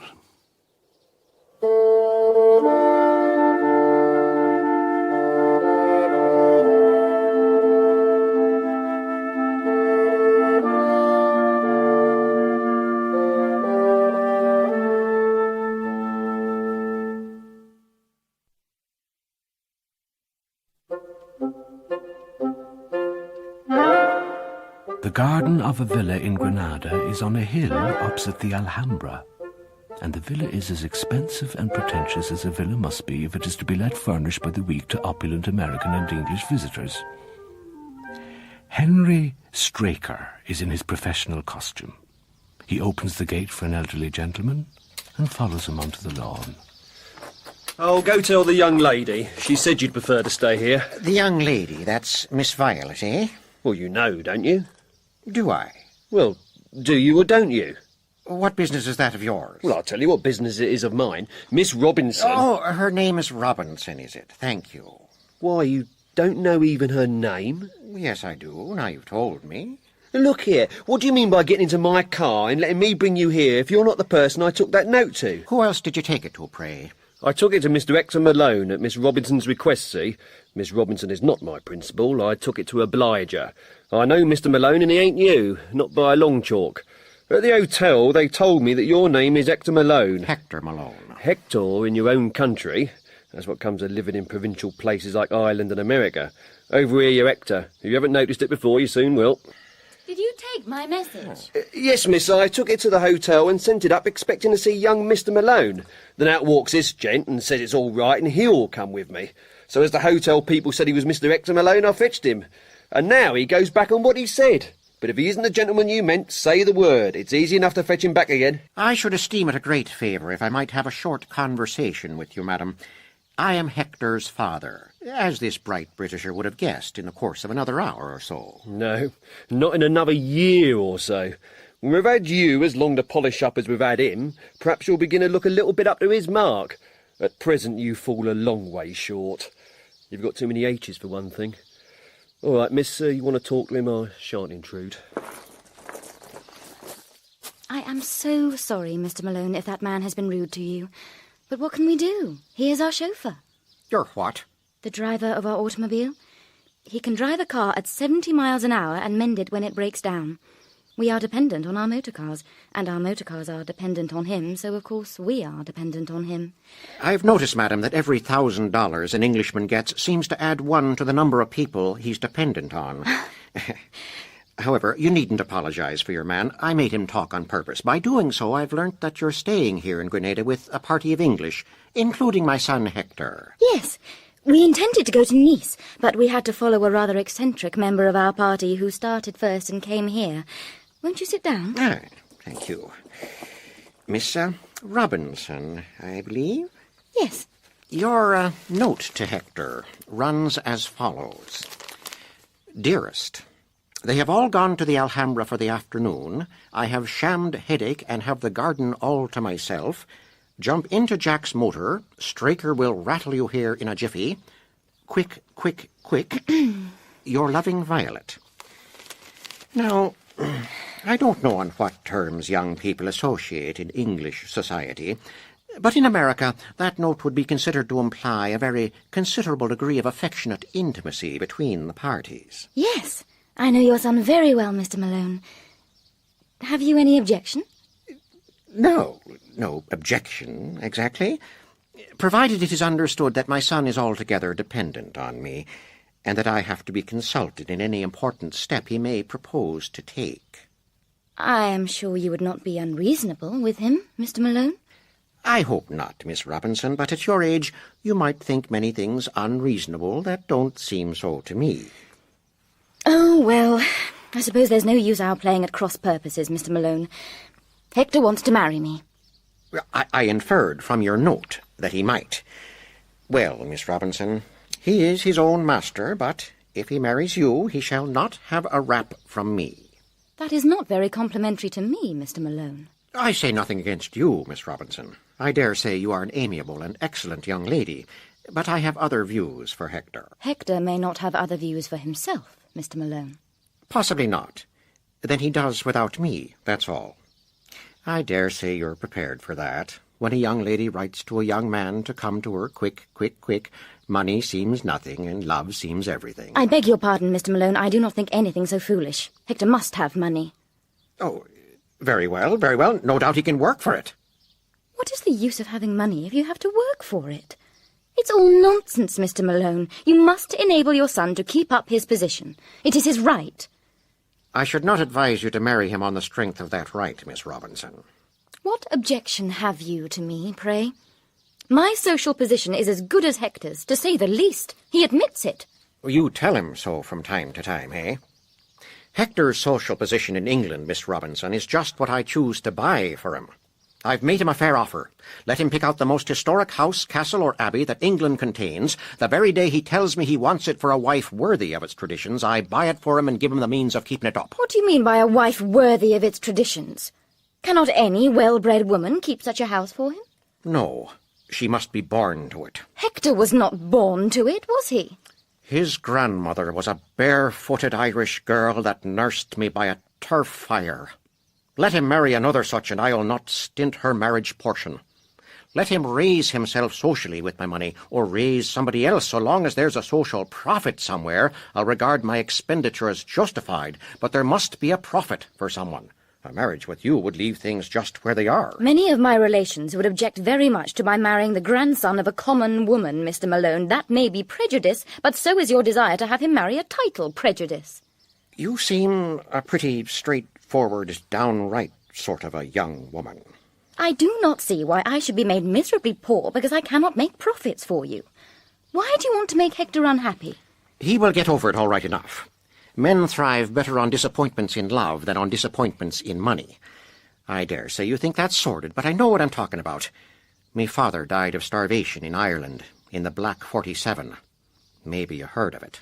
The famine? No, the starvation. When a country is full of food and exporting it, there can be no famine. Me father was starved dead, and I was starved out to America in me mother's arms. English rule drove me and mine out Ireland. Well, you can keep Ireland. Me and me like are coming back to buy England, and we'll buy the best of it. I want no middle-class properties and no middle-class women for Hector. That's straightforward, isn't it? like yourself. Really, Mr. Malone, I am astonished to hear a man of your age and good sense talking in that romantic way. Do you suppose English noblemen will sell their places to you for the asking? I have the refusal of two of the oldest family mansions in England. One historic owner can't afford to keep all the rooms dusted. The other can't afford the death duties. What do you say now? Of course, it's very scandalous. But surely you know that the government will sooner or later put a stop to all these socialist attacks on property. Do you think they'll be able to get that done before I buy the house? Or rather, the abbey? They're both abbeys. Oh, well, let us talk sense, Mr. Malone. You must feel that we haven't been talking sense so far. I can't say I do. I mean all I say. Then you don't know Hector as I do. He is romantic and faddy. He gets it from you, I fancy, and he wants a certain sort of wife to take care of him. Not a faddy sort of person, you know. Somebody like you, perhaps. Well, yes. But you cannot very well ask me to undertake this with absolutely no means of keeping up his position. Stop a bit. Where are we getting to? I'm not aware that I'm asking you to undertake anything. Of course, Mr. Malone, you can make it very difficult for me to speak to you if you choose to misunderstand me. I don't wish to take any unfair advantage, but we seem to have got off the straight track somehow. Mr. Hector Malone, ma'am. Oh, how unlucky. Now, please, Hector, say nothing. Go away until I have finished speaking to your father. No, Violet, I mean to have this thing out right away. Dad, you've not played this hand straight. What do you mean? You've opened a letter addressed to me. You've impersonated me and stolen a march on this lady. That's dishonorable. Now you take care what you're saying, Hector. Take care, I tell you. I have taken care. I am taking care. I'm taking care of my honor and my position in English society. Your position has been got by my money. Do you know that? Well, you just spoiled it all by opening that letter. A letter from an English lady, not addressed to you.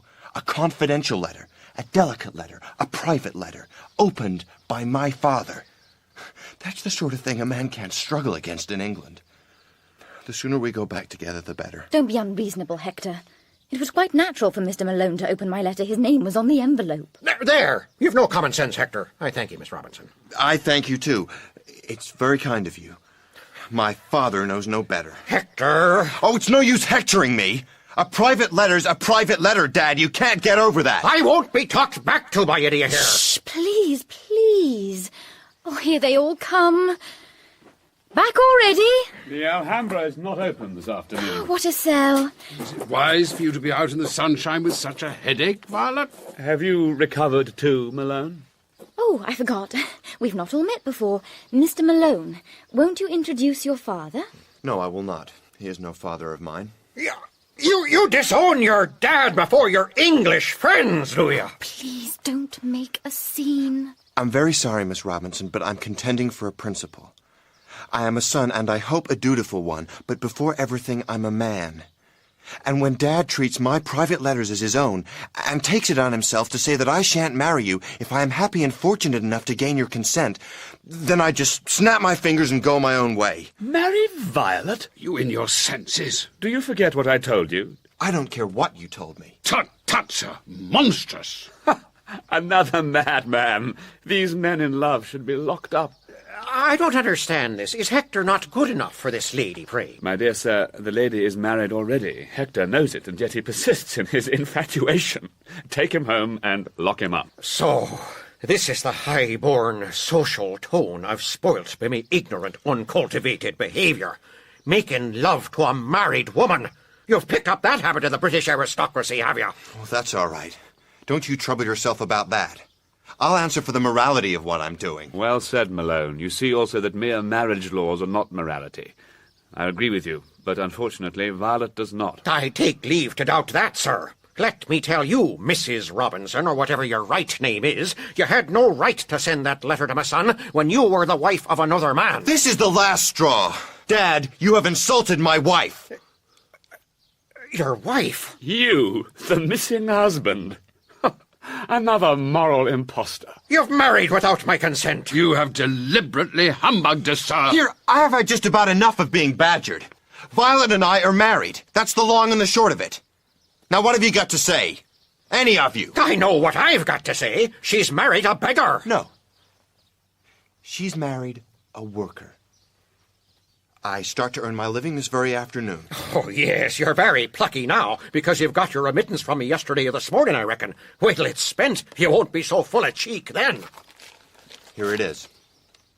Now, You just take your remittance and yourself out of my life. I'm done with remittances, and I'm done with you.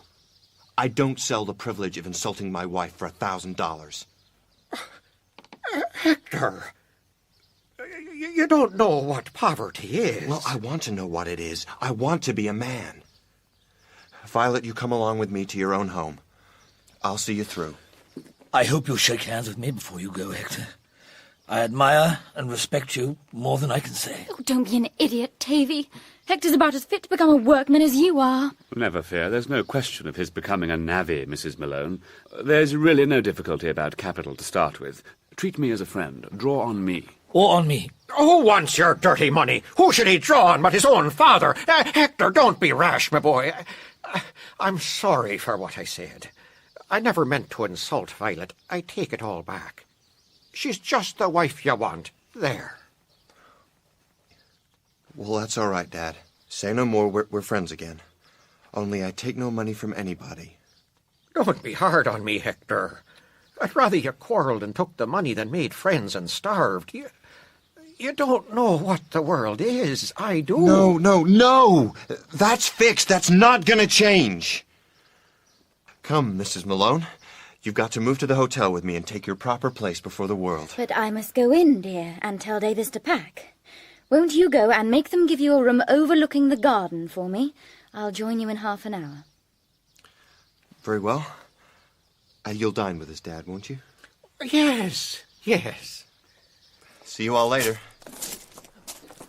You'll try to bring him to his senses, Violet. I know you. I had no idea he could be so headstrong. If he goes on like that, what can I do? Don't be discouraged. Domestic pressure may be slow, but it's sure. You'll wear him down. Promise me you will. I will do my best.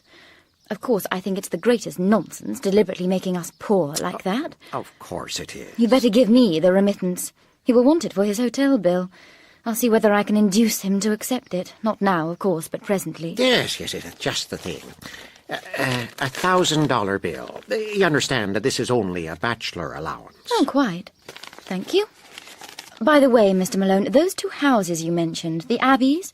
Yes? Don't take one of them until I've seen it. One never knows what may be wrong with these places. I won't. I'll do nothing without consulting you. Never fear. Thanks, that will be much the best way. And that poor devil is a billionaire, one of the master spirits of the age, led in a string like a pug dog by the first girl who takes the trouble to despise him. I wonder, will it ever come to that with me? The sooner the better for you. That'll be a grand woman for Hector. I wouldn't exchange her for 10 duchesses. It's an unexpected pleasure to find you in this corner of the world, Mr. Malone.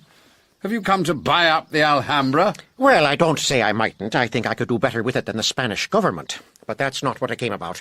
To tell you the truth, about a month ago I overheard a deal between 2 men over a bundle of shares. They differed about the price. They were young and greedy and didn't know that if the shares were worth what was bid for them, they must be worth what was asked, the margin being too small to be of any account, you see. To amuse myself, I cut in and bought the shares. Well, to this day I haven't found out what the business is. The office is in this town, and the name is Mendoza Limited. Now, whether Mendoza's a mine, or a steamboat line, or a bank, or a patent article... He's a man. I know him. His principles are thoroughly commercial. Let us take you round town in our motor, Mr. Malone, and call on him on the way. If you'll be so kind, yes. And may I ask who... This is Mr. Roebuck Ramsden, a very old friend of your daughter-in-law. Happy to meet you, Mr. Ramsden. Thank you. Mr. Tanner is also one of our circle. Glad to know you also, Mr. Tanner. Thanks. Tavy, Violet's father-in-law is a financier of brigands. What? Come along, Tavy.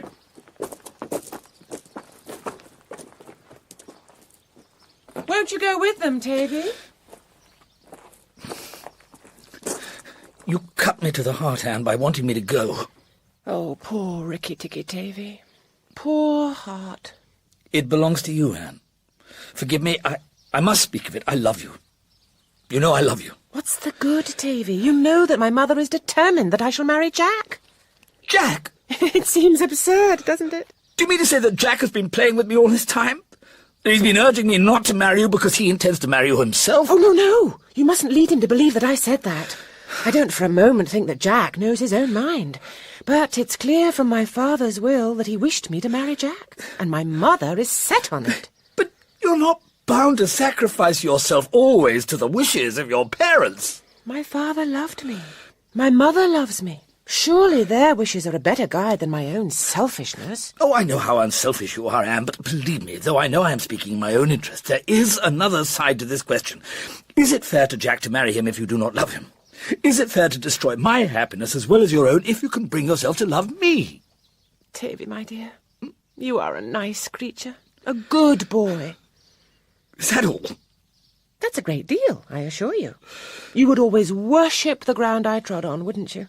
I do. It sounds ridiculous, but it's no exaggeration. I do, and I always shall. Always is a long word, Tavy. You see, I shall have to live up always to your idea of my divinity, and I don't think I could do that if we were married. But if I marry Jack, you'll never be disillusioned. At least, not until I grow too old. I too shall grow old, Anne. And when I am 80, one white hair of the woman I love will make me tremble more than the thickest gold tress from a most beautiful young head. Oh, that's poetry, Tavy. Real poetry. It gives me that strange, sudden sense of an echo from a former existence, which always seems to me such a striking proof that we have immortal souls. Do you believe that it is true? Tavy, if it is to come true, you must lose me as well as love me. Oh. Tavy, I wouldn't for worlds destroy your illusions. I can neither take you nor let you go. I can see exactly what will suit you. You must be a sentimental old bachelor for my sake. And I'll kill myself. Oh, no, you won't. That wouldn't be kind. You won't have a bad time. You will be very nice to women, and you will go a good deal to the opera. A broken heart is a very pleasant complaint for a man in London, if he has a comfortable income. I know you mean to be kind, Anne. Jack has persuaded you that cynicism is a good tonic for me. You see, I'm disillusioning you already. That's what I dread. You do not dread disillusioning Jack. I can't. He has no illusions about me. I shall surprise Jack the other way. Getting over an unfavourable impression is ever so much easier than living up to an ideal. Oh, I shall enrapture Jack sometimes. I don't doubt that. You will enrapture him always, and he, the fool, thinks you'd make him wretched. Yes, that's the difficulty so far. But shall I tell him that you love him? Oh, no! He'd run away again. And would you marry an unwilling man? What a queer creature you are, Tavy. There's no such thing as a willing man when you really go for him. Oh, I'm shocking you, I suppose. But you know, you are really getting a sort of satisfaction already in being out of danger yourself. Satisfaction? You say that to me? Well, if it were really agony, would you ask for more of it? Have I asked for more of it? You have offered to tell Jack that I love him. That's self-sacrifice, I suppose. But there must be some satisfaction in it. Perhaps it's because you're a poet. You are like the bird that presses its breast against the sharp thorn to make itself sing. It's quite simple. I love you, and I want you to be happy. You don't love me, so I can't make you happy myself. But I can help another man do it. Yes, it seems quite simple. But I doubt if we ever know why we do things. The only really simple thing is to go straight for what you want and grab it. I suppose I don't love you, Tavy, but sometimes I feel as if I should like to make a man of you somehow. You are very foolish about women. I am content to be what I am in that respect. Then you must keep away from them and only dream about them. I wouldn't marry you for worlds, Tavy. I have no hope, Anne. I accept my ill luck, but I don't think you quite know how much it hurts. You're so soft-hearted. It's queer that you should be so different from Violet.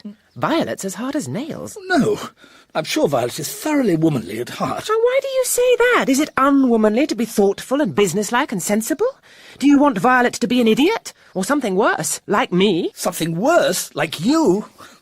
What do you mean, Anne? Oh, well, I don't mean that, of course, but I have a great respect for Violet. She gets her own way, always. So do you. Yes, but somehow she gets it without coaxing, without having to make people sentimental about her. Nobody could get very sentimental about Violet, I think. Oh, pretty as she is. Oh, yes, they could, if she made them. But surely no really nice woman would deliberately practice on men's instincts in that way. Oh, Davy, Ricky-Ticky Davy, heaven help the woman who marries you. Oh, why do you say that? Don't torment me, I don't understand. Suppose she were to tell fibs and lay snares for men. Do you think I could marry such a woman, I who have known and loved you? Well, at all events, she wouldn't let you if she were wise, so that's settled. And now I can't talk any more. Say you forgive me, and that the subject is closed. I have nothing to forgive, and the subject is closed. And if the wound is open, at least you shall never see it bleed. Poetic to the last, Tavy. Goodbye, dear.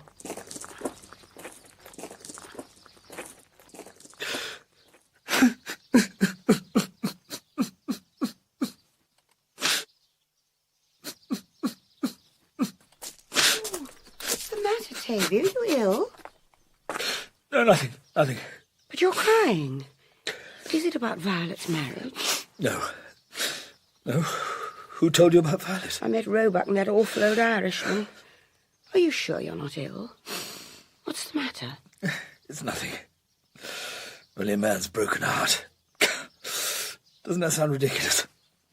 But what is it all about? Has Anne been doing anything to you? It's not Anne's fault. And don't think for a moment that I blame you. Oh, for what? For nothing. I said I didn't blame you. But I haven't done anything. What's the matter? Can't you guess?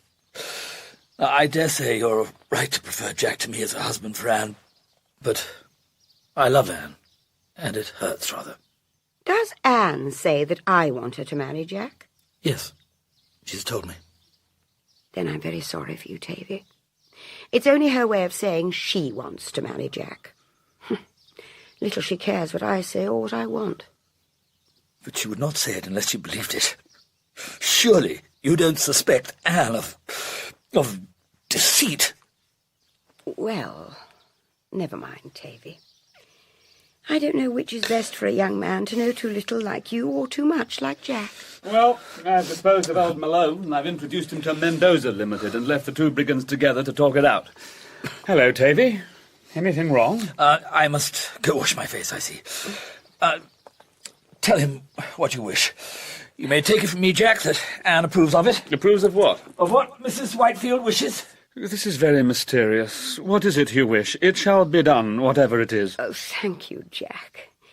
I don't know why it is that other people's children are so nice to me, and that my own have so little consideration for me. It's no wonder I don't seem able to care for Anne and Rhoda as I do for you and Tavy and Violet. It's a very queer world. It used to be so straightforward and simple, and now nobody seems to think and feel as they ought. Yes, life is more complicated than we used to think. But what am I to do for you? That's just what I want to tell you. Of course you'll marry Anne, whether you like it or not. It seems to me that I shall presently be married to Anne, whether I like it myself or not. Oh, very likely you will. You know what she is when she set her mind on anything. But don't put it on me, that's all I ask. Tavy has just let out that she's been saying that I am making her marry you, and the poor boy's breaking his heart about it, for he's in love with her himself. Though what he sees in her so wonderful, goodness knows, I don't. It's no use telling Tavy that Anne puts things into people's heads by telling them that I want them, when the thought of them never crossed my mind. It only sets Tavy against me. But you know better than that. So if you marry her, don't put the blame on me. I haven't the slightest intention of marrying her. Well, she'd suit you better than Tavy. She'd meet her match in you, Jack. I'd like to see her meet her match. No man is a match for a woman except with a poker and a pair of hobnailed boots. Not always even then. Anyhow, I can't take the poker to her. I should be a mere slave. No, she's afraid of you. At all events, you would tell her the truth about herself. She wouldn't be able to slip out of it as she does with me. Everybody would call me a brute if I told Anne the truth about herself in terms of her own moral code. To begin with, Anne says things that are not strictly true. I'm glad somebody sees she is not an angel. In short, to put it as a husband would put it when exasperated to the point of speaking out, she is a liar.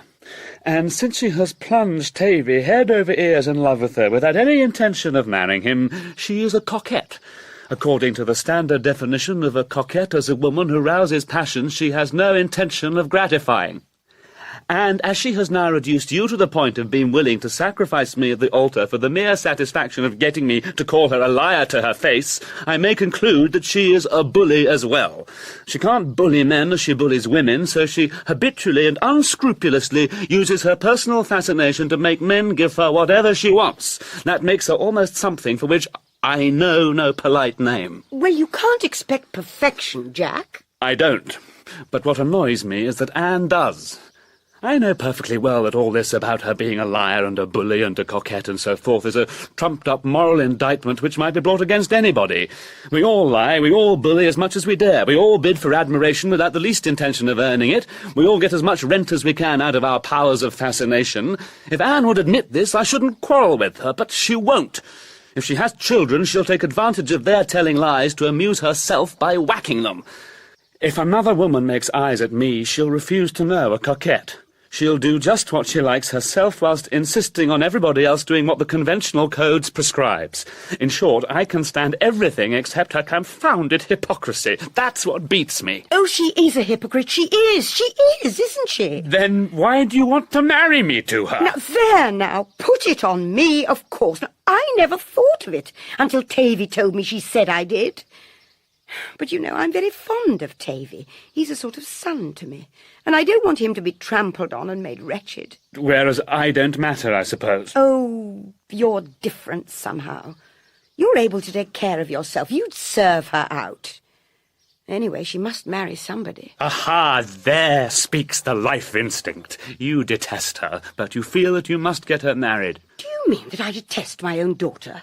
Surely you don't believe me to be so wicked and unnatural as that, merely because I see her faults. You love her, then? Why, of course I do. What queer things you say, Jack. We can't help loving our own blood relations. Well, perhaps it saves unpleasantness to say so, but for my part, I suspect that the tables of consanguinity have a natural basis in a natural repugnance. You shouldn't say things like that, Jack. I hope you won't tell Anne that I've been speaking to you.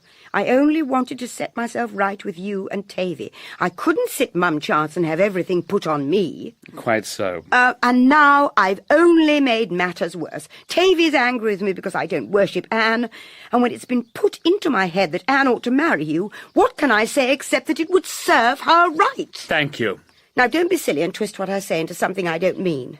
I ought to have fair play. Oh, Mamma, darling, you seem to be having a delightful chat with Jack. We can hear you all over the place. Oh, have you overheard? Never fear, Anne is only... Well, we were discussing that habit of hers just now. She hasn't heard a word. I don't care whether she has or not. I've a right to say what I please. I've come to say goodbye.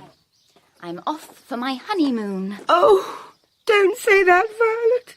And no wedding, no breakfast, no clothes, nor anything. Won't be for long. Oh, don't let him take you to America. Promise me that you won't. I should think not, indeed. Don't cry, dear. I'm only going to the hotel. Going in that dress with your luggage makes one realise.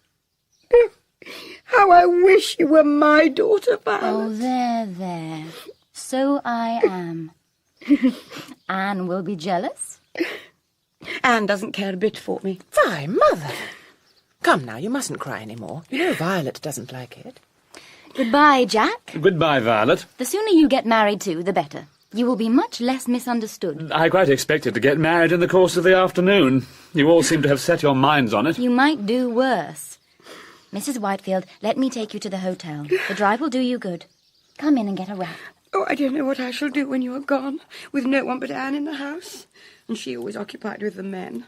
It's not to be expected that your husband will care to be bothered with an old woman like me. Oh, no, you needn't tell me. Politeness is all very well, but I know what people think. Violet is quite right. You ought to get married. Anne, I will not marry you. Do you hear? I won't marry you! Well, nobody asked you, sir, she said. Sir, she said. Sir, she said. So that's settled. Yes. Nobody has asked me, but everybody treats the thing as settled. It's in the air. When we meet, the others go away on absurd pretext to leave us alone together. Ramsden no longer scowls at me. His eye beams as if he were already giving you away to me in church. Tavy refers me to your mother and gives me his blessing. Straker openly treats you as his future employer. It was he who first told me of it. Was that why you ran away? Yes, only to be stopped by a lovesick brigand and run down like a truant schoolboy. Well, if you don't want to be married, you needn't be. Does any man want to be hanged?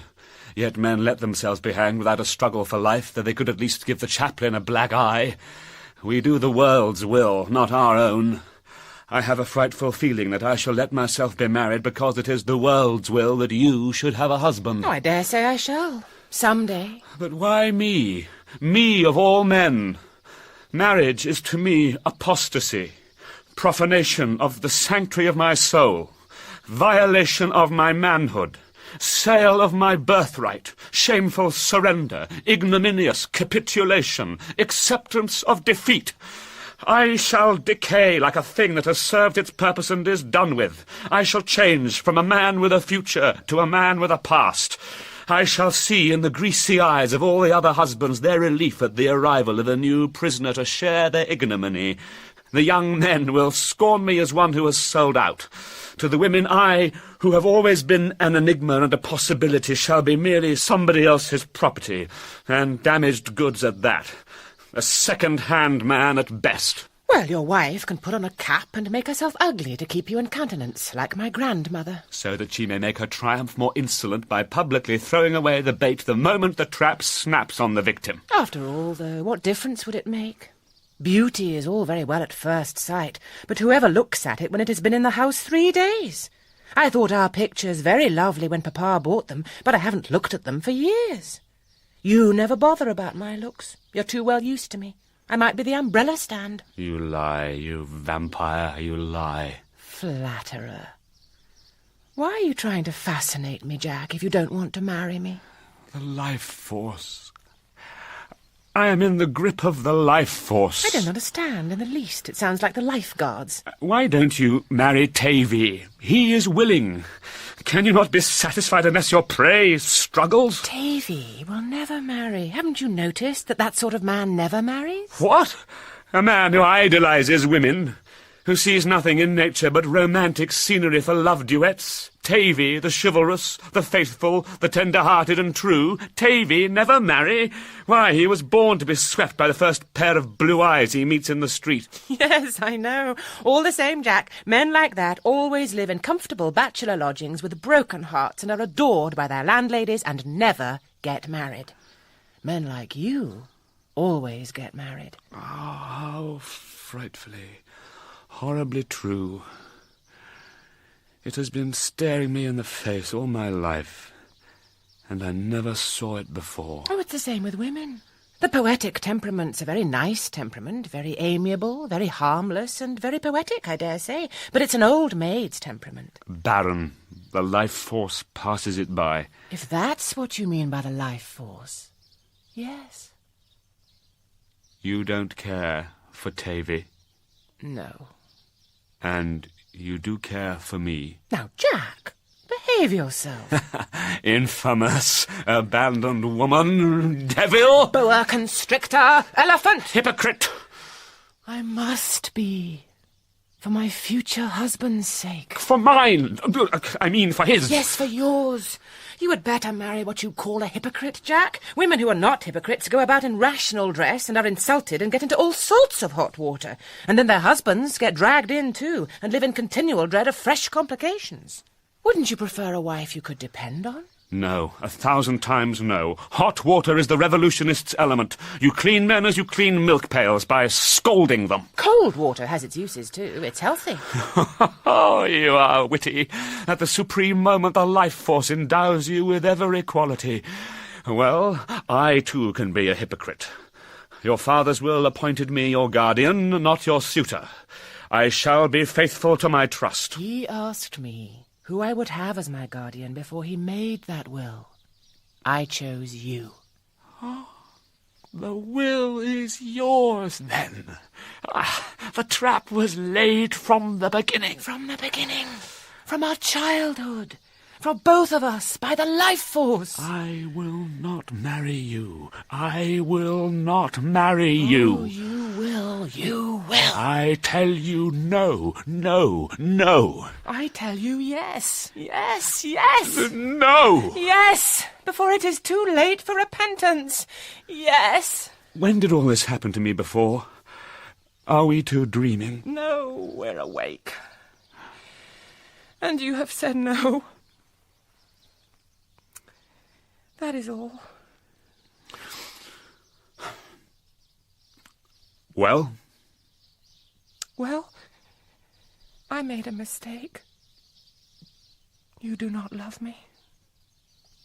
It is false. I love you. The life force enchants me. I have the whole world in my arms when I clasp you. But I am fighting for my freedom, for my honor, for myself, one and indivisible. Your happiness will be worth them all. You would sell freedom and honor and self for happiness? It will not be all happiness for me, perhaps death. Oh, that clutch holds and hurts. What have you grasped in me? Is there a father's heart as well as a mother's? Take care, Jack. If anyone comes while we're like this, you'll have to marry me. If we two stood now on the edge of a precipice, I would hold you tight and jump. Jack, let me go. I have dared so frightfully. It is lasting longer than I thought. Let me go. I can't bear it. Nor I. Let it kill us. Yes. I don't care. I am at the end of my forces. I don't care. I think I'm going to faint. Take care. Something's the matter with the lady. What does this mean? Are you ill? I have promised to marry Jack. Now then, ladies and gentlemen, she don't want a crowd round her, she wants air. All the air she can get. If you please, gents. Don't lift her head, Mr. Tanner. Let it go flat so's the blood can run back into it. He's right, Mr. Tanner. Trust to the air of the Sierra. I yield to your superior knowledge of physiology, Henry. Jack, be very happy. I never asked her. It is a trap for me. What is this, madam? A little brandy. The worst thing you could give her. Allow me. Trust to the air of the Sierra, madam. Violet, did Jack say anything when I fainted? No. Oh, she's fainted again. No, I haven't. I'm quite happy. Why, her pulse is positively bounding. Come, get up. What nonsense. Up with you. Yes, I feel strong enough now. But you very nearly killed me, Jack, for all that. A rough war, eh? They're the best sort, Miss Whitefield. I congratulate Mr. Tanner, and I hope to meet you and him as frequent guests at the Abbey. Thank you. Ricky-Tikki-Tavi, congratulate me. I want to make you cry for the last time. No more tears. I am happy in your happiness, and I believe in you in spite of everything. You are a happy man, Jack Tanner. I envy you. Sir, there are two tragedies in life. One is to lose your heart's desire, or the other is to gain it. Mine and yours, sir. Mr. Mendoza, I have no heart's desires. Ramsden, it is very easy for you to call me a happy man. You are only a spectator. I am one of the principals, and I know better. Anne, stop tempting Tavy and come back to me. You are absurd, Jack. I solemnly say that I am not a happy man. Anne looks happy, but she is only triumphant, successful, victorious. That is not happiness, but the price for which the strong sell their happiness. What we both have done this afternoon is to renounce happiness, renounce freedom, renounce tranquility, above all, renounce the romantic possibilities of an unknown future for the cares of a household and a family. I beg that no man may seize the occasion to get half-drunk and utter imbecile speeches and coarse pleasantries at my expense.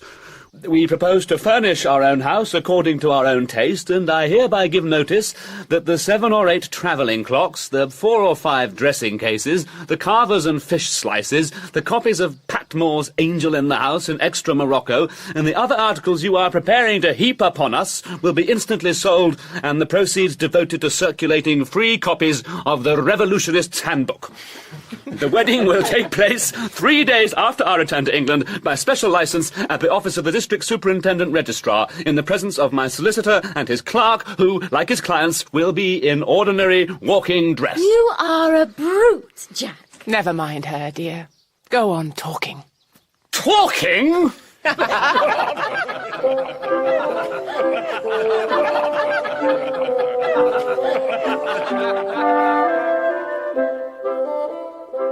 In Man and Superman by Bernard Shaw, Ralph Fiennes played Jack Tanner, Juliet Stevenson, Anne Whitefield, Judi Dench, Mrs. Whitefield, and John Wood, Mendoza.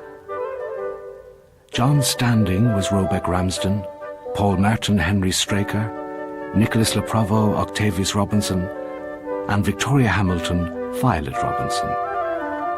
Hector Malone was played by Jack Davenport, Mr. Malone by Colin Stinton, and Miss Ramsden by Selina Cadell. Also taking part were Peter Gordon, Peter Needham, Eric Raymond, and Loveday Smith. The narration was by Niall Buggy. The music by Mark Thomas.